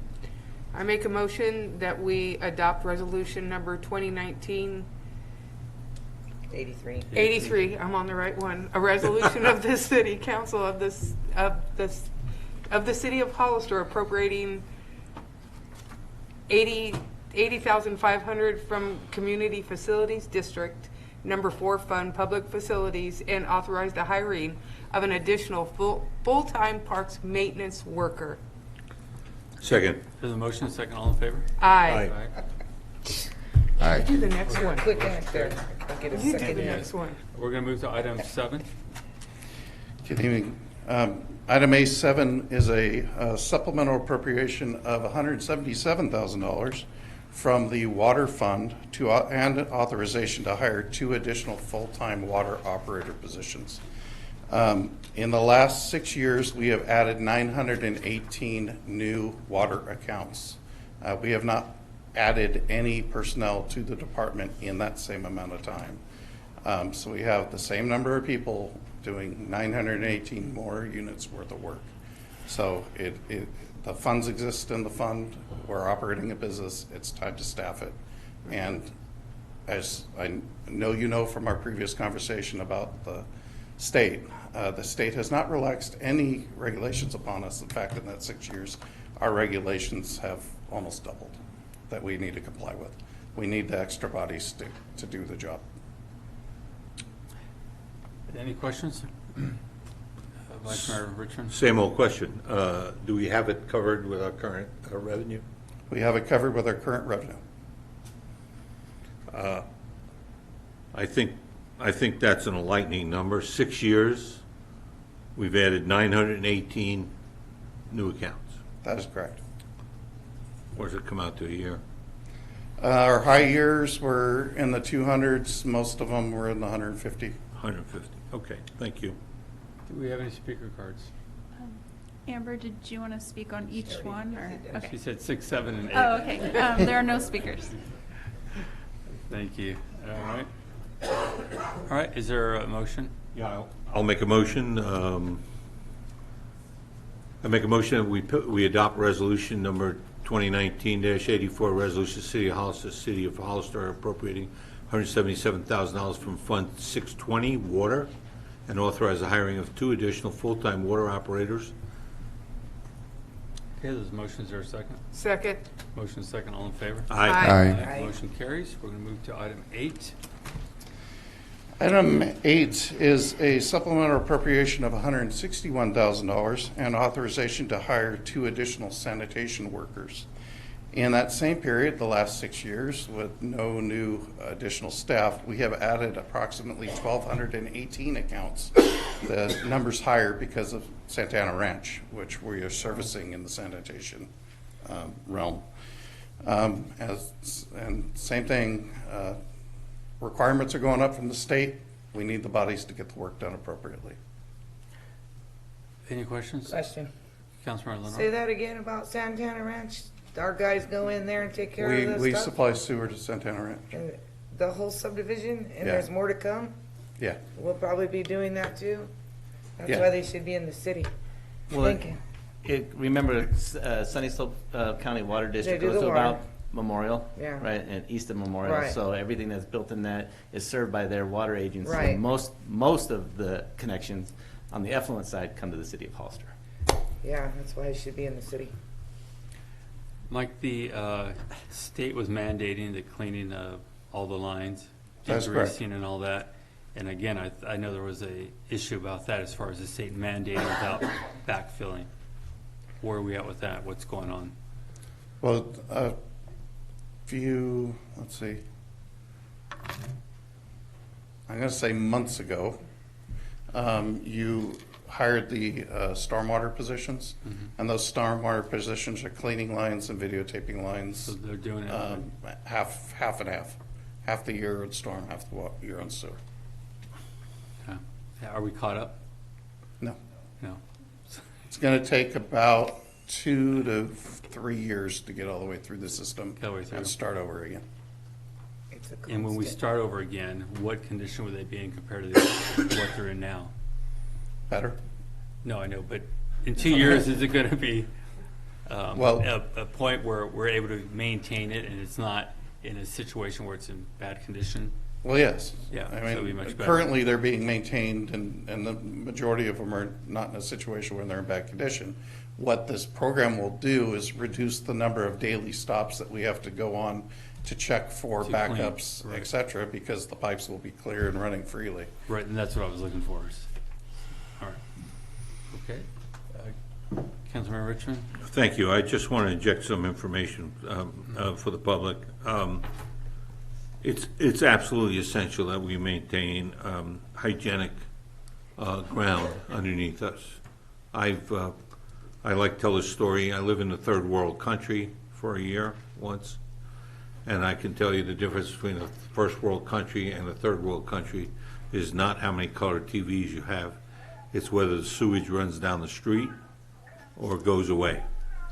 In America, we take it for granted that the sewage goes away, and we forget that people take it away and systems take it away. When we built this plant, we put $100 million into it because it was a regional plant. I remember time and again sitting in this ordinance when I wasn't part of this city council, and quizzing the people who were building this plant about exactly what they were doing, how they were doing it. And you guys probably remember it too. And we built it as a regional plant, and when we built it, we said we're going to supply the regional wastewater. Unfortunately, one of our potential users over at Ridgemark decided we weren't quite good enough for them, and they've lived to regret it, both financially and in other ways, because they made a bad choice and went somewhere else. I really appreciate, I know most people won't say this, but I really appreciate the way the sewer system operates. Okay, it operates about as good as it can, considering how many old sections of pipe and so on and so forth we have. So I thank you, and thank the people who do that is a job that most people don't want to think about and talk about. Thank Do we you. have any speaker cards? There are no speakers. Okay, is there a motion? I move that we adopt resolution number 2019-84, appropriating $177,000 from Fund 620 to hire 2 additional full-time water operators. Sanitation workers. Oh, sanitation. Yep. I'm sorry. Okay, there's a motion. Is there a second? Second. Motion second. All in favor? Aye. Aye. Motion carries. Aye. Thank you very much. We're going to move to A9. Thank you. You help me, I help you. Yeah, I was going to say, you guys don't get to leave. You get to stay here all night with us.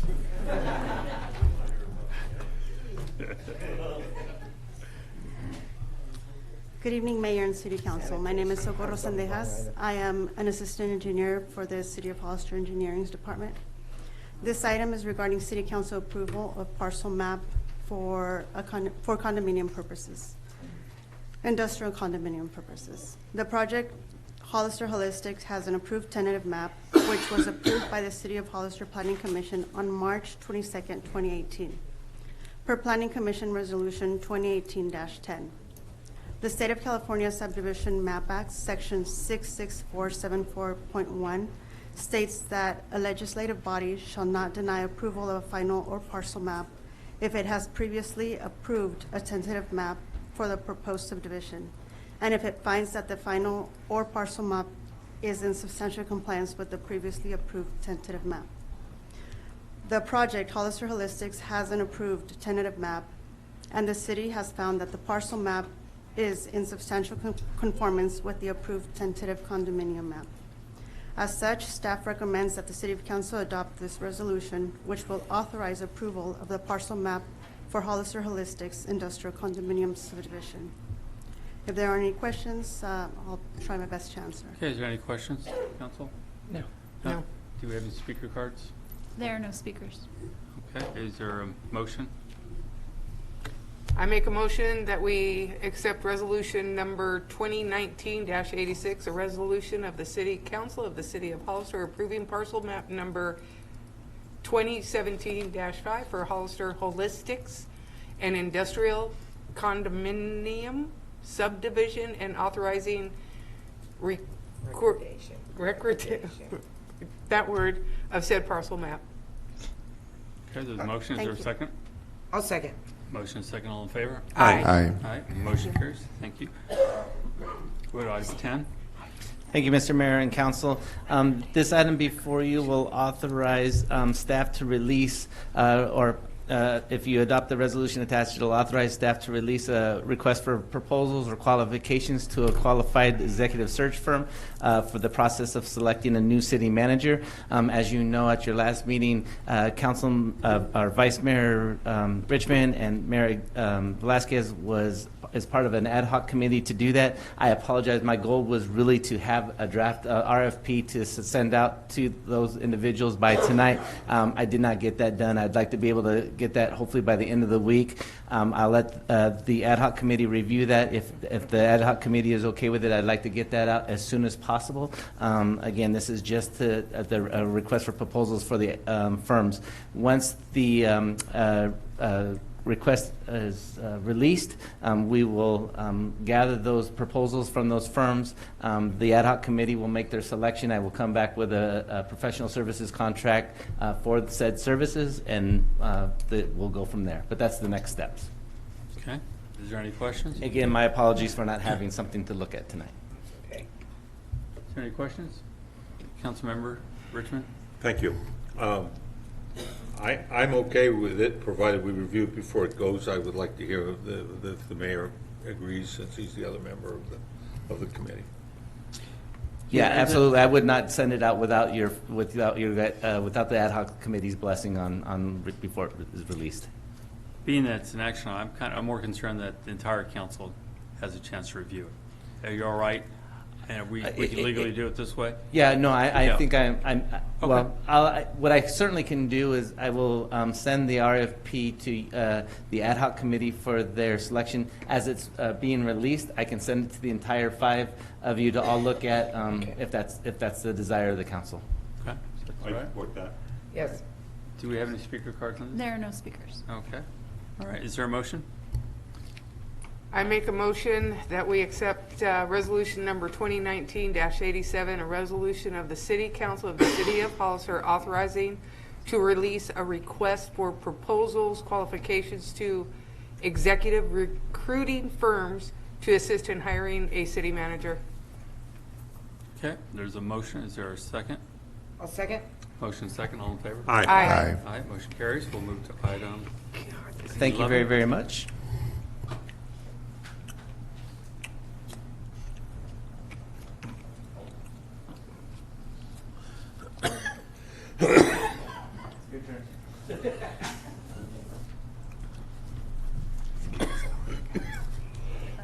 Excuse me. Please.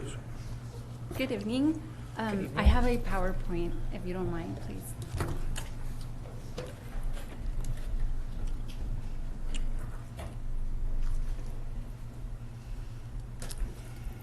Thank you.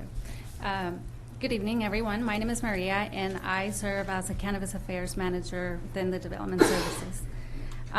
Tonight, well, in the past, I'd come before you to propose a few amendments to the ordinance. And tonight, I wanted to come back and go over the major changes in the ordinance, as well as the rules and regulations. The first biggie is the recreational use that would just be applied. The City of Hollister already allows for adult sales, or not adult sales, but commercial sales between licensees. The only thing that the city doesn't allow is the recreational sales from a dispensary.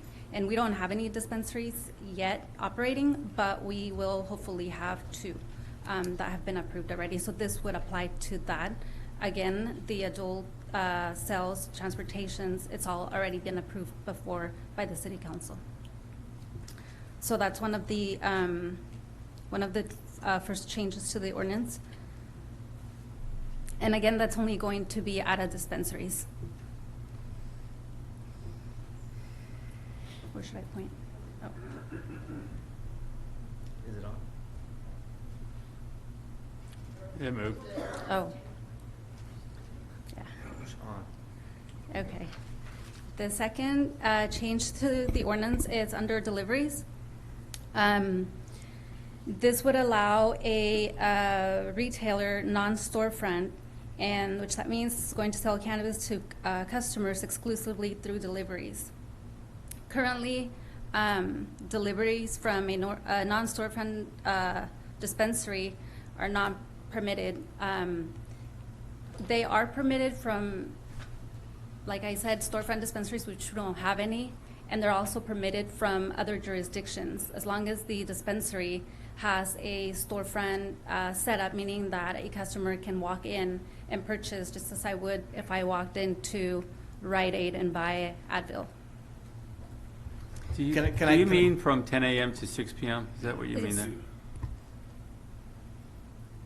I'm sorry? That would be a nighttime delivery. Yeah, you actually mean. Sorry, I Typo dropped there. my papers and they fell out No, of order. So yeah, what I you're meant, right. yeah. What she So no deliveries would be done out of dispensaries from 6 p.m. to 10 a.m. No deliveries. Okay, no deliveries. Yeah, sorry, that's a typo. I was on the Okay. wrong slide. Okay. And currently, The time is 7 a.m. to 9 p.m. So it's That's backwards. Yeah. Gotcha. My bad. And one of the things I want to make sure that we're clear is that right now, when Maria speaks of licensed storefront, is that there are many delivery companies that are working out of, let's say, a storage unit or something that's not necessarily storefront in nature. So what we're saying here is that if we're going to allow deliveries in town, we need you to be licensed and regulated in the city or county that you're doing business from, and you have to have a storefront. You got to be able to walk in and actually buy a product at a register, and it's not just a delivery-only dispensary. They exist. That's why. So, Bill, and you can help me here. Yeah. Is, as I understand the law now, the state law is that if they're licensed, they can deliver anywhere. There's no stopping them anyways, right? That's what it says. Yeah, there is currently a lawsuit against the Bureau because they, the statute did say that it was that current, like, local jurisdictions could set up their own rules and regulations and ordinance just like we did. However, currently they said that any deliveries can be done anywhere to any customer. At any regardless, time? At any time. Yeah, it's conflicting state law, and that's an issue with that. So we're trying to clean up our part of it to be ready for the state to clean up theirs? In the event that the state does what they're supposed to be doing, what I think their intention is, we would fall in line with that and be able to regulate deliveries coming into the city of Hollister. That's really the bottom line goal for us, is just to be able to make sure we know who's coming in our community and with what product. Okay, so let's say, call me crazy, but maybe the state doesn't clean up its act. We can't really do anything, no matter what. Is that correct? If the state doesn't clean up. Right. So we can't stop somebody. It would almost be as business as is like Okay, right now. we're just trying to clean up our books, Right. but if the state doesn't clean up theirs, we can't enforce it. Mr. Mayor, I have it on pretty good authority that they're working on fixing that right now, because the problem is no one's verified, there's no regulation, and that's a big problem for consumers, because they just don't know what they're getting, and they haven't gone through the process of, each jurisdiction fingerprinting them and regulating them and stuff like that. And I agree, and I think it has created this huge mess out there, so. Okay, so we're cleaning up our sides to get ready for it, basically. Okay. Thank you. Mr. Mayor. Vice I'd Mayor like to Richmond has a question. comment on this particular item. I just want to tell you before I'm not commenting on the public input, because before the gentleman even gave the public input, this was on my agenda to say, I agree we ought to agendize a discussion on whether or not to join the lawsuit. I would support us joining the lawsuit, but that's for later discussion. But we ought to agendize it so we have a chance to get in, because otherwise anything we do concerning, as you just pointed out, anything we do at all concerning deliveries might be a moot point if the state does not change the way they operate. Thank you. Okay. Councilmember Sendes? I'm just curious, how do we enforce deliveries, whether we change our code or not? How do we know who's coming in and out? How do we enforce that? So we've been doing it actually the whole time, and there's a number of different ways. I kind of don't want to reveal it here, but we've had several operations that have been successful in enforcing deliveries. Okay. Thank you. Go ahead. So I'll repeat myself on this slide because it's the one I jumped to. This is, again, deliveries. And what it would also allow would be our already regulatory permit holders to apply for a delivery license. That doesn't necessarily have to be from a established storefront dispensary, but it can be out of their facilities without having to be open to the public. It can't be a standalone delivery license. There has to already be a regulatory permit approved to this facility. Currently, the ordinance does not allow that, so that's one of the changes.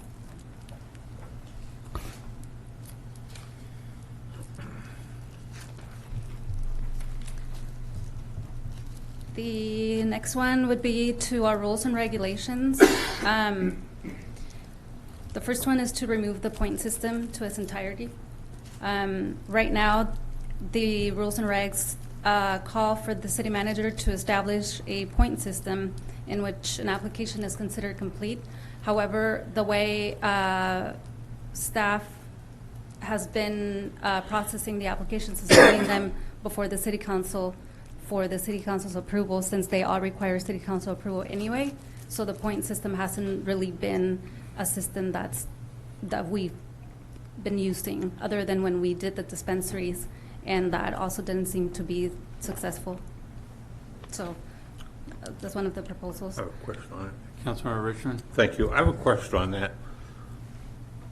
Is this going to put at a disadvantage those businesses that went through hell and high water to get the original licensing, who went through the point system and all that, and we're demanding this and we're demanding that?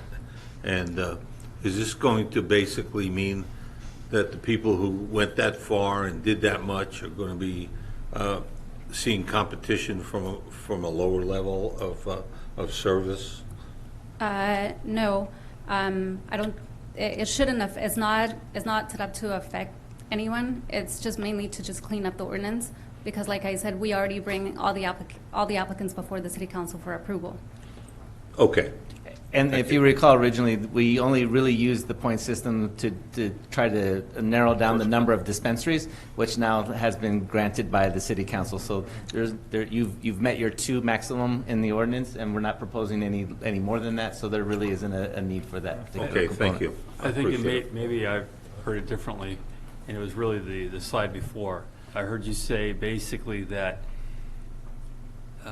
different companies will be able to deliver not only the licensed dispensaries. Is that correct? Correct. So that, what I see is kind of putting some of these dispensaries at a disadvantage. If they went through the process, why shouldn't they be the only ones able to deliver? So now we know who's out there delivering, rather than just licensing a bunch of people and everybody's running trucks out of some warehouse somewhere. I'd say because the other dispensaries were applied to be storefront dispensaries, and according to the city ordinance, only 2 are allowed. Right, but those 2 would be able to deliver. They correct? would as well, yes.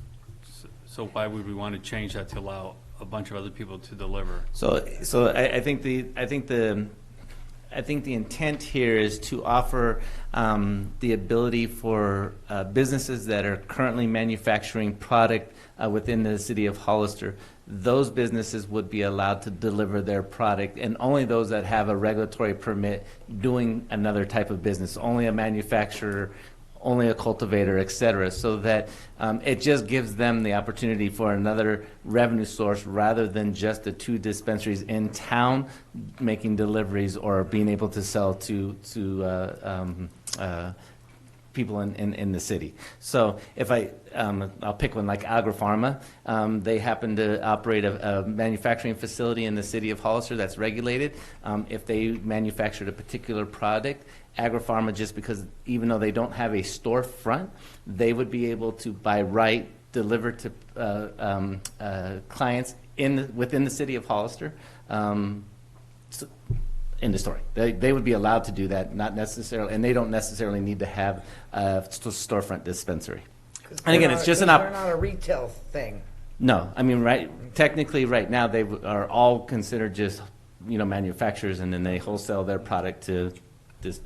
It would just be the request is that it would allow those folks that are doing manufacturing, et cetera, another opportunity as a revenue source. So the question I would have for you then, is it only their product they would be able to deliver? Yes. Not anything else? No. Right. I'm sorry. And why wouldn't we have them work through the dispensaries rather than everybody else just delivering their own products?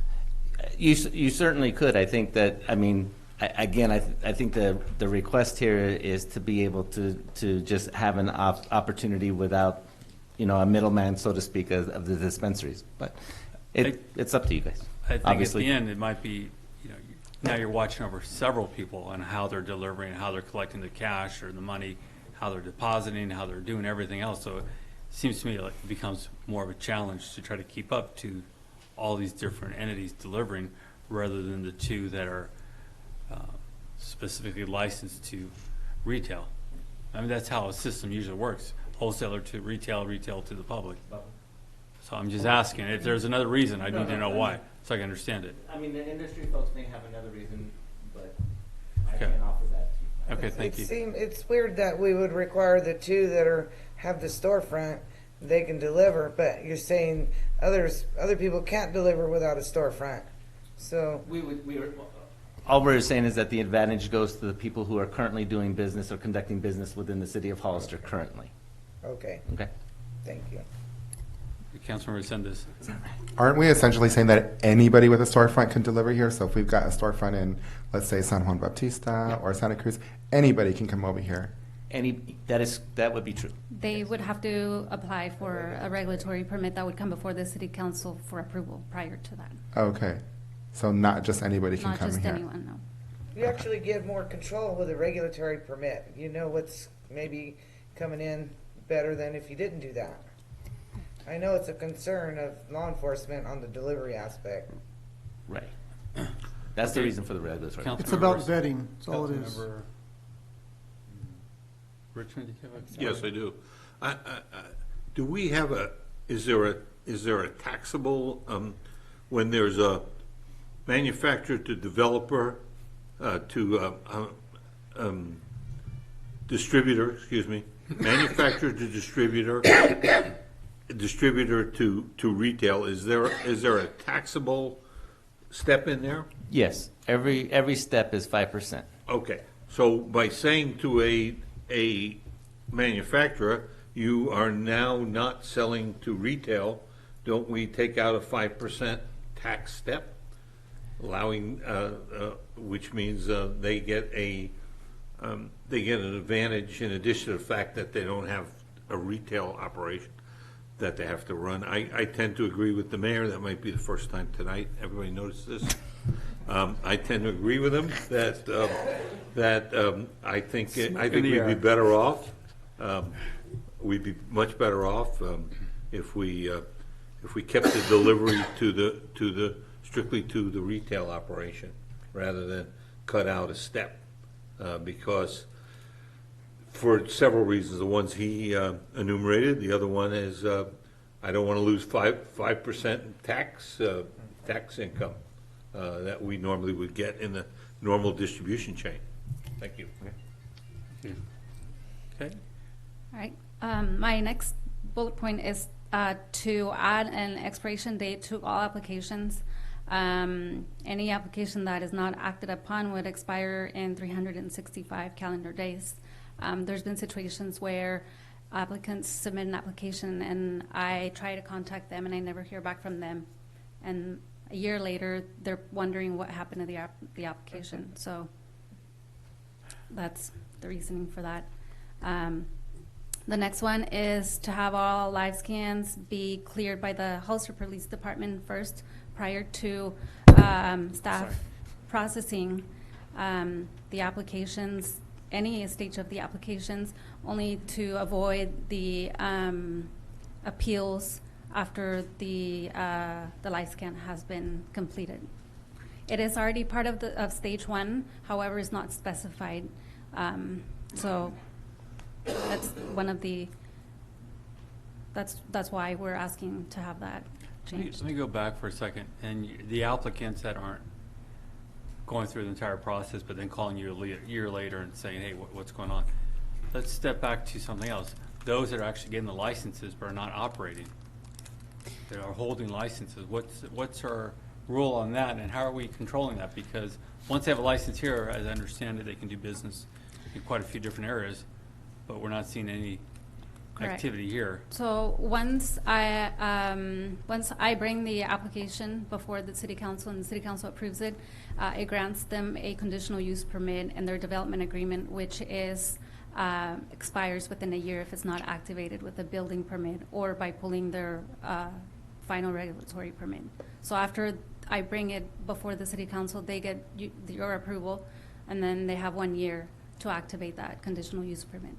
And then to follow up with that, if somebody actually gets a regulatory permit from the city council, that regulatory permit only lasts for 365 days and needs to be renewed. If we don't see any activity, there's no reason to renew that particular regulatory permit. And would they would lose their license then? Yes. From Yes. the city? Okay. Councilmember Sendes? In regards to the applicants that are getting live scanned, who exactly is being live scanned? Just the people that are employed there? Everyone. Including contractors? No, everyone that's considered to have at least, I believe, is 20% of ownership in the company, and all employees. Thank you. The last bullet point here is to remove the residency requirement. The city had, was it a 75% initially? I think 75 or 50, I can't remember. It was 75, then we changed it to 50%, and then now we are proposing to remove it. The state doesn't have it. It just provides more transparency from who our applicants are, and it keeps people from coming in and, I'm going to use the word lying. So that's the thing. It just people fronting applications, and we never know who we're talking to. We believe that by having this, we get to talk to the actual applicants, and we just bypass all the middle. And So there's something clear on this. So you feel by having this requirement, people are lying to you? Yeah. Isn't that the reason to disqualify them? I mean, Well, no, I mean, it's hard for us to and when we, just so we're clear, residency Yeah. meaning? State of California residents. State of California. Yeah. And so what has happened in the past is we've had a few people make applications and then have shills, so to speak, that have California resident applications and become an applicant. We just feel like we'd rather understand who we're dealing with and have those people live scanned right from the beginning so that we know. We don't need to have a requirement that may cause somebody to commit fraud. It's just better to just be honest and say, look, and at the end of the day, it doesn't matter if you're from Eugene or you're from Tahoe. We want you to be able to tell us who you are. So I know it sounds silly, but Okay.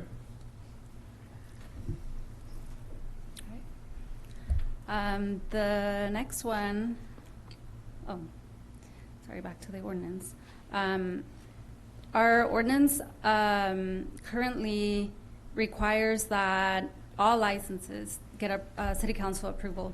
This one is for distribution. Mostly every licensee is required to apply for a distribution license for quality assurance and testing purposes. A lot of applicants have to go through the entire process again for this license. And what this change would do would be that any regulatory permit holder that already has any cultivation, manufacturing, would be able to get their distribution license in administratively. So I wouldn't have to come to the city council and ask that they get it, because once they've already gone through all of this stuff, really this is just another step that staff can take care of. Okay.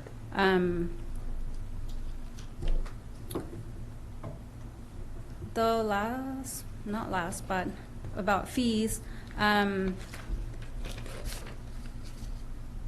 What this would do is we would add our application fees and operators' fees to our rules and regs.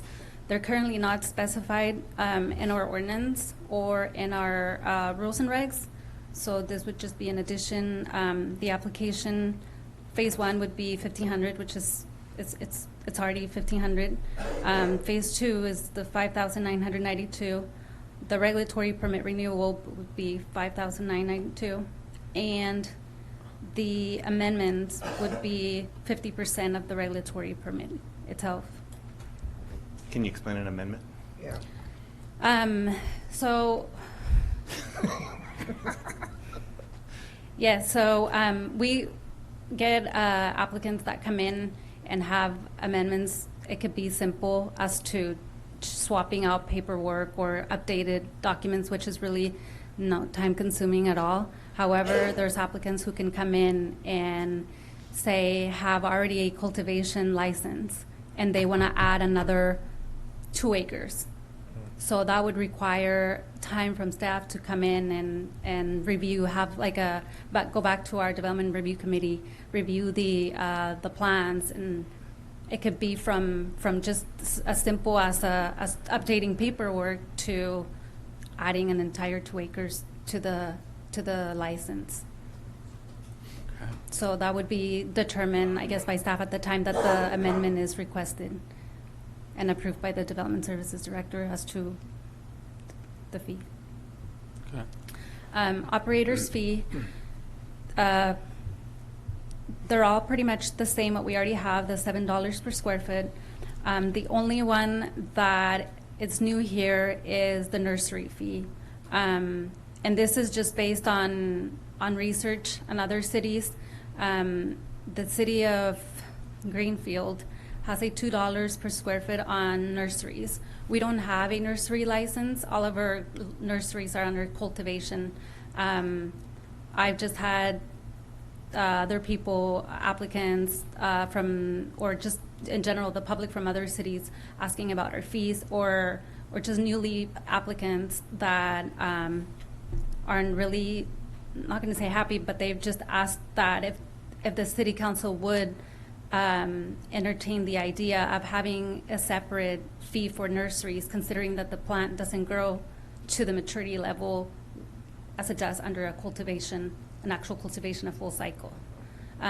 Like I said, Greenfield has $2, and then it has I think every fiscal year they increases by $1.50, and then after 2000, I think 23, they base it off the is it the CPI?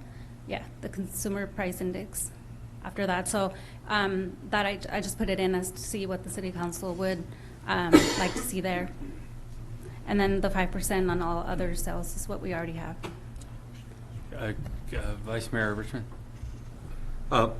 What is our cultivation fee? Can you remind me per square foot? $7. Okay, and we're saying $2 per square foot on the nursery fee? Correct. Seems low to me. Greenfield is, with all respect to Greenfield, I used to live in Monterey County. Greenfield's a nice place, but Greenfield's kind of in the very high agriculture but low value market, because they're it's not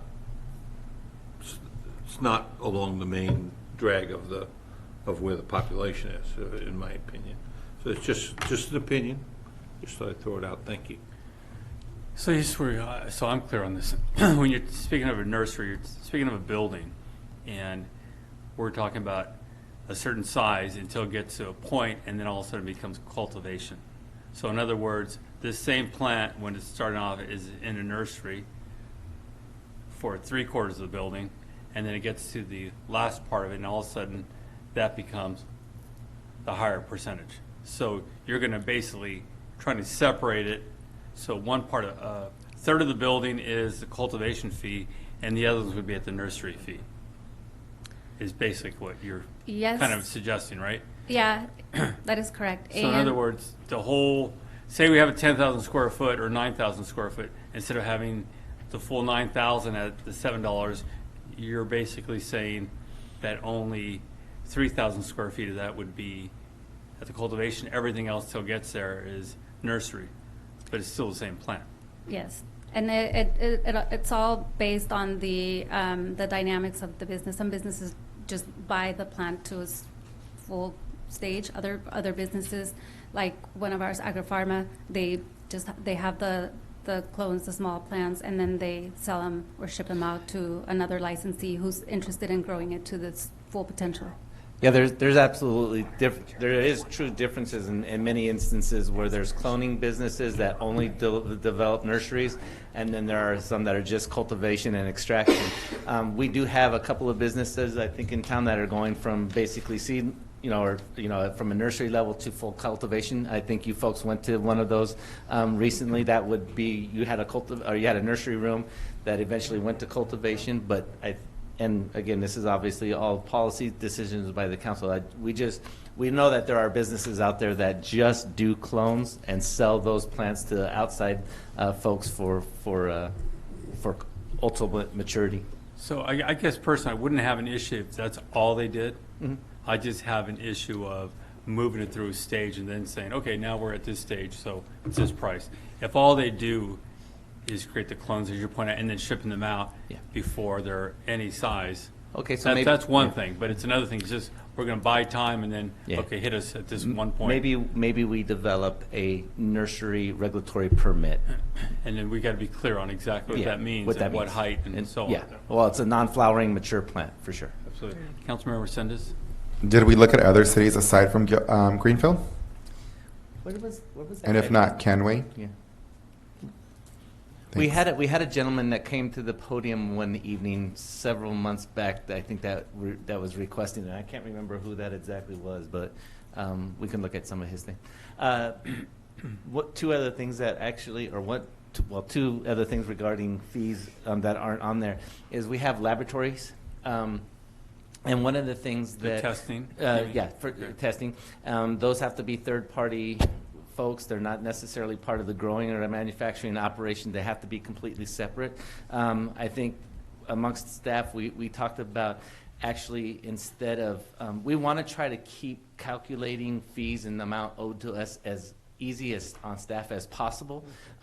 So we felt like we would like to be able to come up with a quarterly fee for those facilities based on square footage instead of actual gross receipts, because sometimes I think that unless we're going to go out and hire a forensic investigator on those types of things, it's very difficult for us to be able to kind of figure out exactly what somebody is making. So I think that's another thing that we want to take a look at prior to getting those adopted. And then the other thing that we do is in our, I think we want to just standardize when taxes and fees are due. Right now we do basically every 90 days, and I think what we would like to do is for ease on the finance department is just say it's at the end of each quarter. So you have the first quarter is going to be due on April whatever, the second quarter is going to be due on so it just puts some consistency in things, and Brett doesn't have to figure out when people's bills are due and send out those letters. So time it with like Board of Equalization type of. Yeah. I mean, we want it quarterly just because we don't want people to get behind, but we want it to be more standardized. And we can actually write that on part of the regulatory permit, is that these are your amounts that are due at a particular time. And Maria does a really good job on the regulatory permits as far as the cultivation part of it, because it's actually on there, because if it is $7 a square foot for cultivation, the fees are actually can be on part of the regulatory permit. So, is that true? Councilmember Spencer, you had a question? Well, I was just going to say that for Monterey County right now, it's $1 per square foot to July 1st, 2020, and then after that it goes up, as you said, the CP that one. So right now in Monterey, it's $1 a square foot. So it's Monterey. City or county? It's Monterey. It's county. Of Monterey. So it's $1 for the nurseries. For the nurseries. Okay. Does the county of Monterey allow outdoor? Nope. Personally, I think we talked about this earlier. We shouldn't be here competing with other communities. This is what we're comfortable with.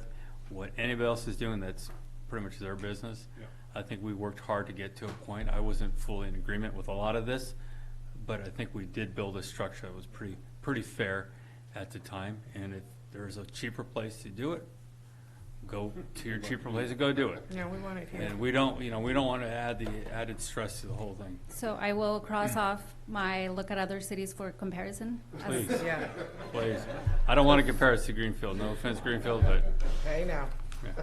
I don't want to race to the bottom. Yeah, there you go. Okay, so That concludes the amendments. This is just additional information. The City Council has approved at least 26 conditional use permits. 20 regulatory permits have been granted. There's a total of about 73 applications, and 7 regulatory permits have been activated. The last one is revenues. Okay, now it's hard to see. Sorry. So that's essentially revenues from 2016. You'll notice the larger numbers at the beginning year, obviously, is application fees that were generated, and then the smaller number is the production numbers to date. And I think the total, as was requested by members of the community, was it 805 total? 809. Something like that. That's 809 reflects. Total amount collected, all application fees, regulatory permits, and sales and cultivation. Total. Total. 809. And I think we're still at only 3 up and operating at this time. We're getting close on 2. Yes. With respect to the work you put into it,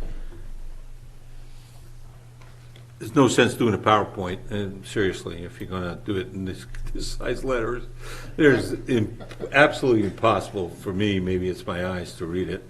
But, Report? Well, what you ought to do is you ought to blow it up so that people can read it if it's important to read it. When you do it in the future, when you do one in the future, pull the numbers out, and if you have 10 slides, it's no extra cost.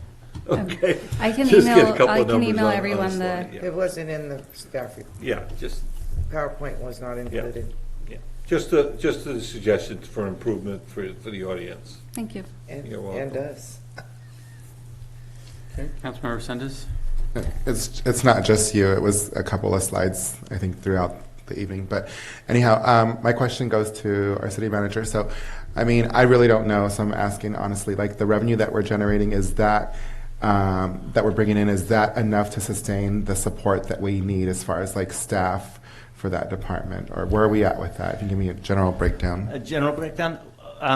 What I would say is at least to this point, I think that the city is absolutely breaking even. I believe that we'll start to see some additional revenue because as you went on your tour and having some of those businesses that it's taken a year or more to get up and operating, once they begin operating, you're going to see a pretty sizable jump in the amount of revenue that's generated from just those few businesses. And again, as more of them get going, hopefully as the dispensary opens up and starts to get operating again, having them all sort of in that same general area, it does make everything a little bit easier from a monitoring perspective. As you know how all that works from inside. So it should be easier. I think the more difficult thing for staff is, I feel badly for Brett and finance and Maria, is just making sure that the people are calculating their quarterly reports correctly on what their sales are and remitting those dollars to the city of Hollister in a timely manner. That's going to be the biggest part of this whole program as we move forward. And like I said, I think the team is already in place. So you have a member of the police department, you have a member of a partial member of the fire department. The fire marshal will spend some time doing it, and then building, of course, Maria, and we have some finance folks as well that are doing it. So as long as we're maintaining that level of service, I think we'll be fine. So, Bill, thank you for bringing up. That we did tour it. I think Councilman Lenore toured it. And Marty, I went with Marty Marty did. on that You day. have not? Nope. Councilmember Sendes and I have toured it also, and it's good to see that those rules were followed and they were done very professional. So that was my big thing early on, making sure we didn't get ourselves in a situation where people were cheaping out and doing things that are wrong. The financial aspect of this was also a very important part early on, because that's what San Jose warned us about. Make sure you're on top of it from the very beginning, or you will be chasing it and it's hard to catch later. So I think whatever tools they're going to need to make sure they're doing it right, that's the key of having a system that's going to work or a system that's going to fail us. Because once you lose control of it, there's all kinds of things that can start to happen, and the police department's going to be very busy trying to figure some of these things out. And we don't need to go there. Make sure we do it right. So, I'm not saying we're not. I'm just saying make sure that we get on this sooner rather than later. Yeah, like I said, I think one of our initial goals was we visited some businesses in San Jose, and I certainly wanted to make sure that those were our bar. That's what we wanted to be above, and I think that so far it's been proven to be that way, is that I think we have some very worthy industry people that are in our community, and so far we should be proud of those folks, because I think, all in all, they've done a really good job. I would like to request a meeting with you to get briefed on the past history, because I wasn't involved and I didn't go to meetings like Marty did, and I don't exactly know what y'all did in the beginning. So maybe we could meet on that. In the beginning, you got it. Yeah, thank you. Can I make a recommendation? I think it's very important. We did talk about a town hall, and I think you said there was a meeting with the public, but we did I don't know when that was. March 14th. I didn't get March 14th, I think. Yeah, somehow I didn't get to work go on to it, but that. I think if we can try again and we can recap everything to make sure all of us know what happened originally, how we got here, and we make sure the public's giving their input on this, the last part, because I don't know, maybe there was some confusion. I missed some email, something somewhere, but I don't remember a So a town hall would you meeting. like a town hall meeting at Betts Hall, or? No, here. I think we can do it here. Just one meeting here? Yeah, and then we can kind of wrap this up, get the background information, get any more input, and we can start to move forward. if Well, I there's- wasn't leaning towards that, but okay. We need another meeting. Okay.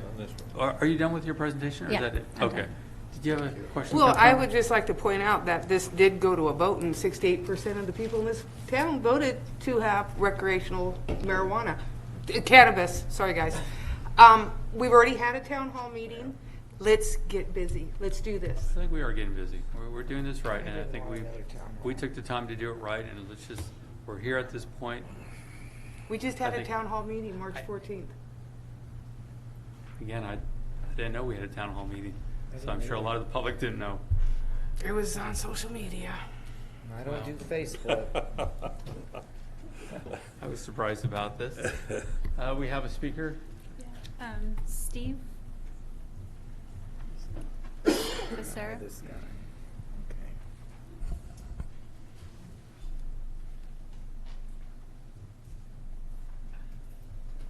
Good evening, Steve Becerra, City Hollister. I'm a little surprised. I came here tonight because the description of what was going to be talked about was changes to the cannabis rules and regulations. The most substantial change to the ordinance is removing the term medical and medicinal, and allowing the retail sales of adult use in the city, period. So I'm a little confused.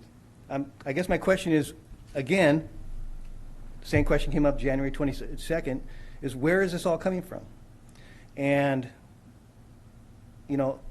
I think maybe not my question to ask, but maybe it's your question, is a lot of these changes that we're seeing, some of them seem to be pretty beneficial to the industry. And believe me, you know my position on medical marijuana. We've been there for 2 years, we've done that. I didn't hear about any public meeting. I heard about the flavored tobacco thing.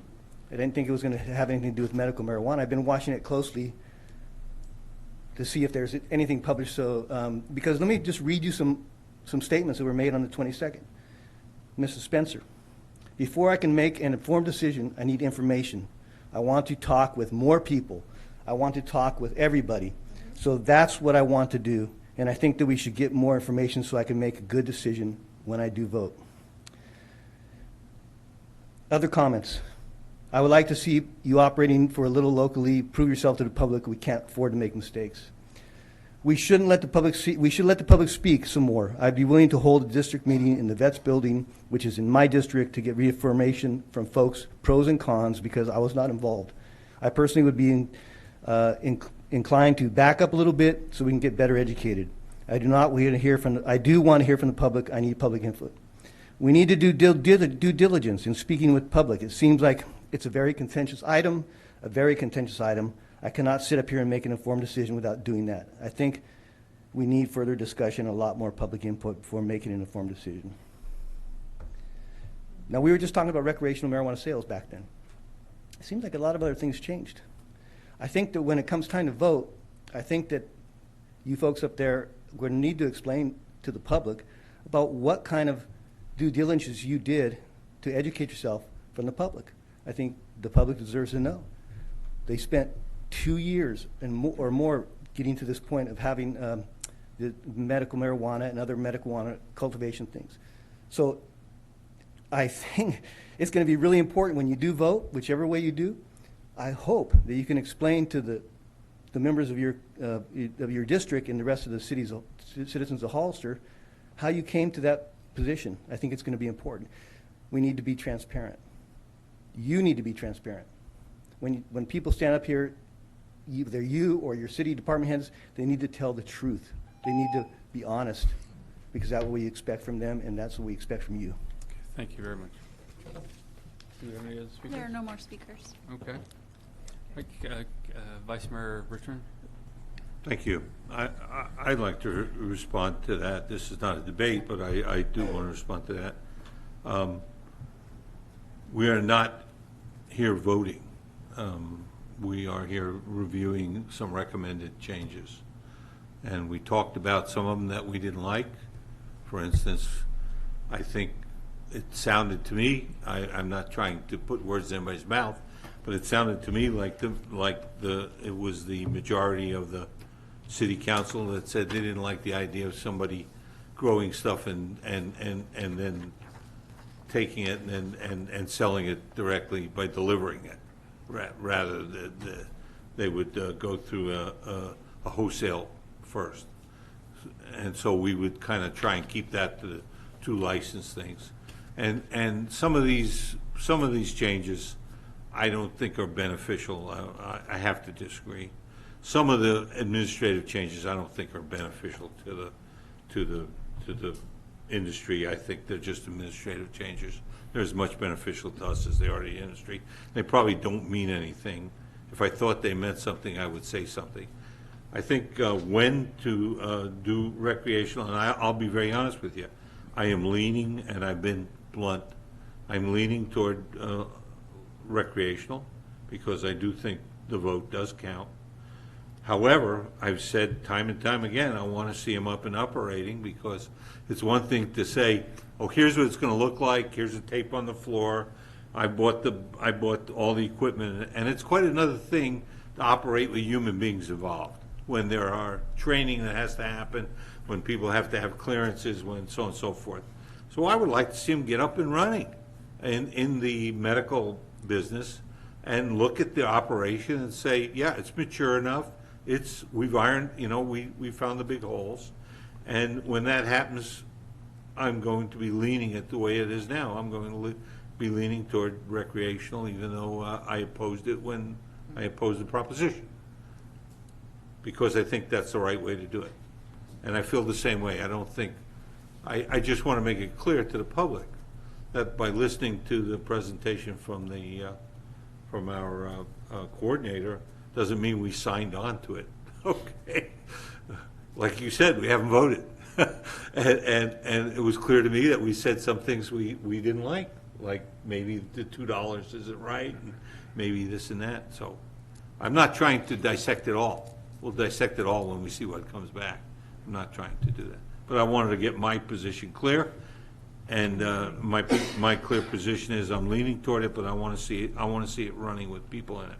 I want to see the retail operation running, and actually be able to go and look at it to see how it affects the neighborhood, and whether or not it's organized, and whether or not it meets our expectations before I say, yeah, go. Because we all know what happens when we say go. Okay, thank you. Okay, Councilmember Resendez. I have to say too that I would say that I'm in favor of regulation of recreational use, and I feel that my constituents, the majority of them are as well. I hope I'm not speaking out of turn, but I think that we have a new council up here, and I would assume the same about them, because again, it's been voted on, it's been passed, it's coming. I do have some concerns, though, before we move to that direction.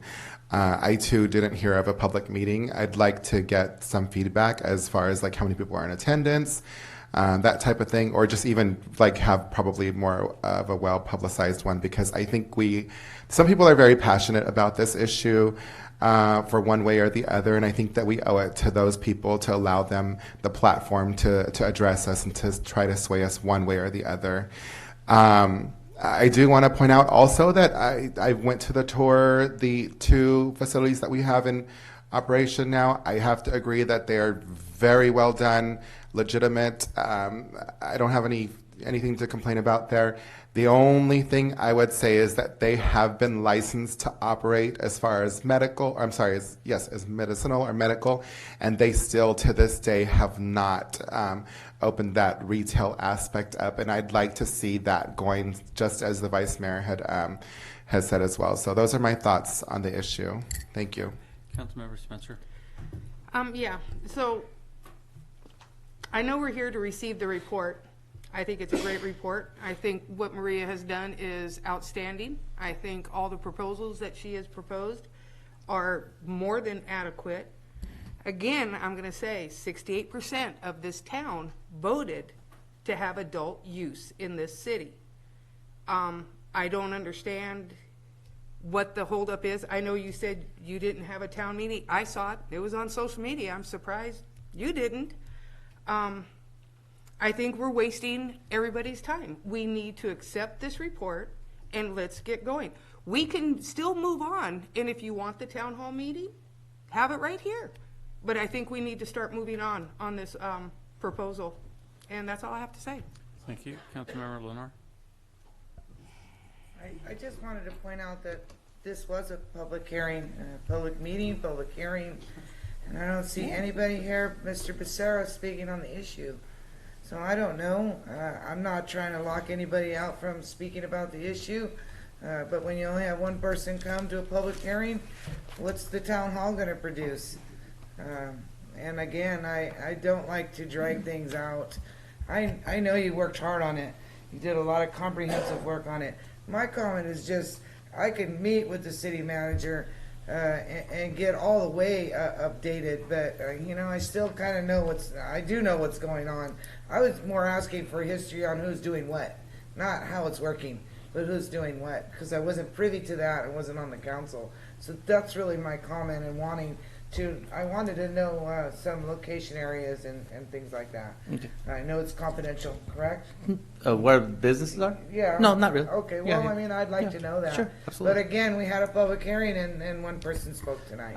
And I don't mean to interrupt the council's discussion, but I want to make sure that we do basically say that, yes, on, I think it was March 14th, we put out a notice and everybody was invited to come spend a few hours or answer any kind of one-on-one questions. We were all there to available. Tonight was kind of intended to be that same thing. We put it on the agenda last. We did a special notice on Facebook or Instagram or both to let people know that we were doing this.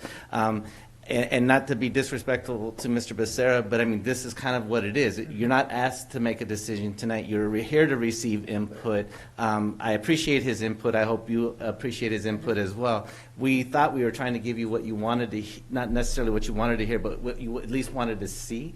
And as far as the dispensaries up and operating, and I think we're just weeks away from that. The one thing I will say, though, I want you folks to really keep in mind when we talk about medical dispensaries, solely medical dispensaries, is those folks going in there have to have cards, and it's becoming a pain to actually do that.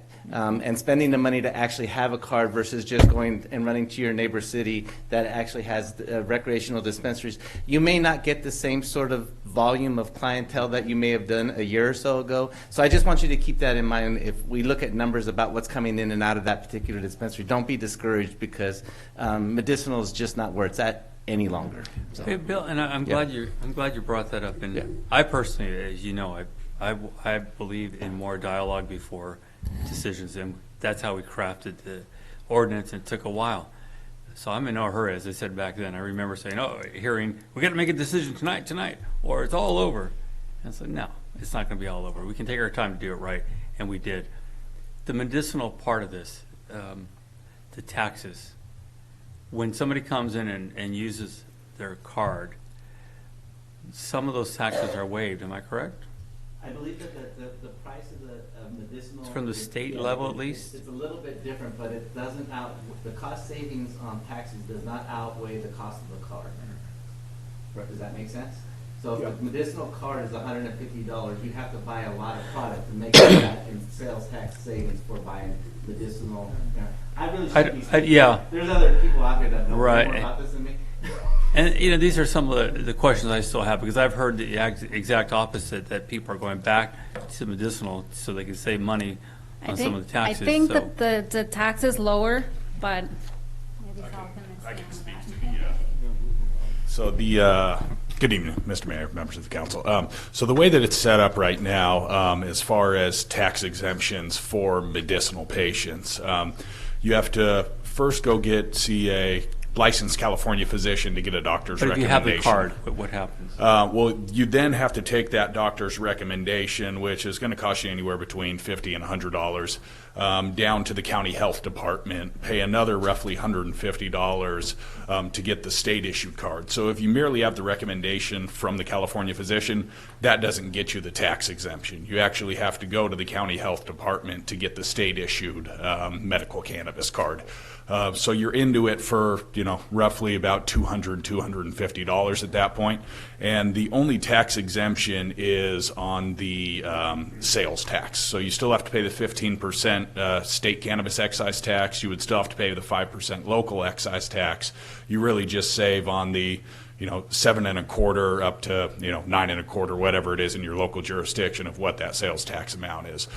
So like Billy said, you have to, when you're saving only, 7 1/4% at a time, to offset that $250 a year you're spending to get the recommendation and then the county issued card, you're having to buy several $1,000s worth of medicine just to break even on the tax savings. So the card is only good for a year? Correct. Okay. Yeah. New information? May I? Vice Mayor Richmond? I'd like to ask you something. Yes. I've made no secret of the fact my wife has cancer, and she during one stage of her treatment, in fact, the medical oncologist at Stanford said, "Here's a letter for some cannabis-based materials that some people have had luck with because of their taking chemotherapy and makes you really sick." And she used it for a short time during that period. But all he did was give her a letter, and I realized we did not try to get a tax exemption. We just went in, and we were able to use that letter. Right. Can you do that? Can you just walk in with the letter if you have it from a licensed California physician? You can. Yes. Oh, you can. You can. So you don't. If you're not looking for the tax exemption, really all you need is a letter. Correct. In our particular case, I'm not. It's not an argument. I'm just want to make sure the public understands. In our particular case, there was no charge for that letter. My wife was under treatment for that condition. The physician recommended that we didn't even ask about it, and walked in and said, "Here it is." And obviously they had it on their computer, and Correct. they just fill it out and they give it to you. And then we were able to use that. So you could use that. Yeah, so if you wouldn't get the tax exemption. No, you don't get the taxes. Correct. So if you are under, ongoing care of a physician, such as that, which is, obviously going to be much more than the $50 to $100 to go to a physician to get the recommendation. Right. Then if you're under constant care of a physician, they can be the physician that Physician writes of record? that recommendation. Physician of for record. you. Okay. Correct. If it's somebody who is, going to they're treating anxiety, PTSD. For the most part, they wouldn't go to And their they're not general. being regularly treated by that physician Correct. for that. So they charge you for that. Correct, yeah. Okay. So rather than going to their general practitioner or whoever it is to get that, they would go to a specialist in medical cannabis, and it's $50 to $100. I understand. I thank you. Yeah, And I very thank welcome. you for your information. Yeah, my pleasure. Any other Councilmember questions? Spencer? Sal, I gotta turn this on. Let's just say with the cards, okay, you go to a doctor, you can't. What about people who have really bad medical problems who can't go to a doctor because if they do, their insurance will not cover it anymore, so they have to go recreational, which I have been to some of the dispensaries, yours in particular. Your clientele, if they don't have a card, they still can get adult. They can, And the yes. only difference between the adult and the medical is just the quantity of what they Correct. can buy. All of the, so it's the products across the board, whether medical or adult use, are exactly the same. Yes. The quantities that one is able to purchase, if you have a medical card, you can essentially purchase 8 times as much as you'd be able to if you didn't have a medical card. But a lot of people don't want to go through that process of getting that card, going through all that red tape. So having adult use, they can just go in and get what they need. Correct. Yeah, And the they vast don't- majority of the people that come into our storefronts are treating some sort of ailment. The overwhelming majority do not have a medical recommendation. Okay, thank you, Sal. You're welcome. So, one last question. When are you going to open? We just got the majority of our FF&E delivered last week. It's being installed right now, so we're likely going to be up and running in the month of May. In the month of May? Yeah. May Day. May Day. Okay. Thank you for. So there were some other modifications to the storefront, and that building permit was applied. So Yeah. we've been with the building for a few weeks. No problem. Thank you. Yeah. Okay. Anything else? All right. We didn't have any other speaker cards, correct? There are no speakers. So, Bill, I think there was a couple items we're Thank you, Mr. concerned Mayor. about. Council. You heard here tonight. And again, if it pleases the council, I'll try to find a date. If you want to have if you want to have strictly a town hall meeting to discuss it, we can do that. Otherwise, we'll start making changes and We could do that here. It's, Okay. You know, I don't think there's going to be, as back in the day, 200-300 people here, but there's still going to be people who want to voice their concerns or their support. So let's get through that. We're already late April. Sal says he's going to open on May Day. Is May 13th? Is that a Monday night? Would you like it on a Monday night? That's 4 Mondays then that month. Yeah, but this one will That's be easy. no gap. That's no gap. Yeah, You don't like that's us that much? Like one gap. One gap. Do we really need a special meeting just for that? We just owe it for the town hall and have a town hall meeting. We're okay we're with good with that. I'm trying to do something So- with my life outside Yeah. here. Jeez. Well, remember, there's people out there that think we work full time on this. I don't like being here either.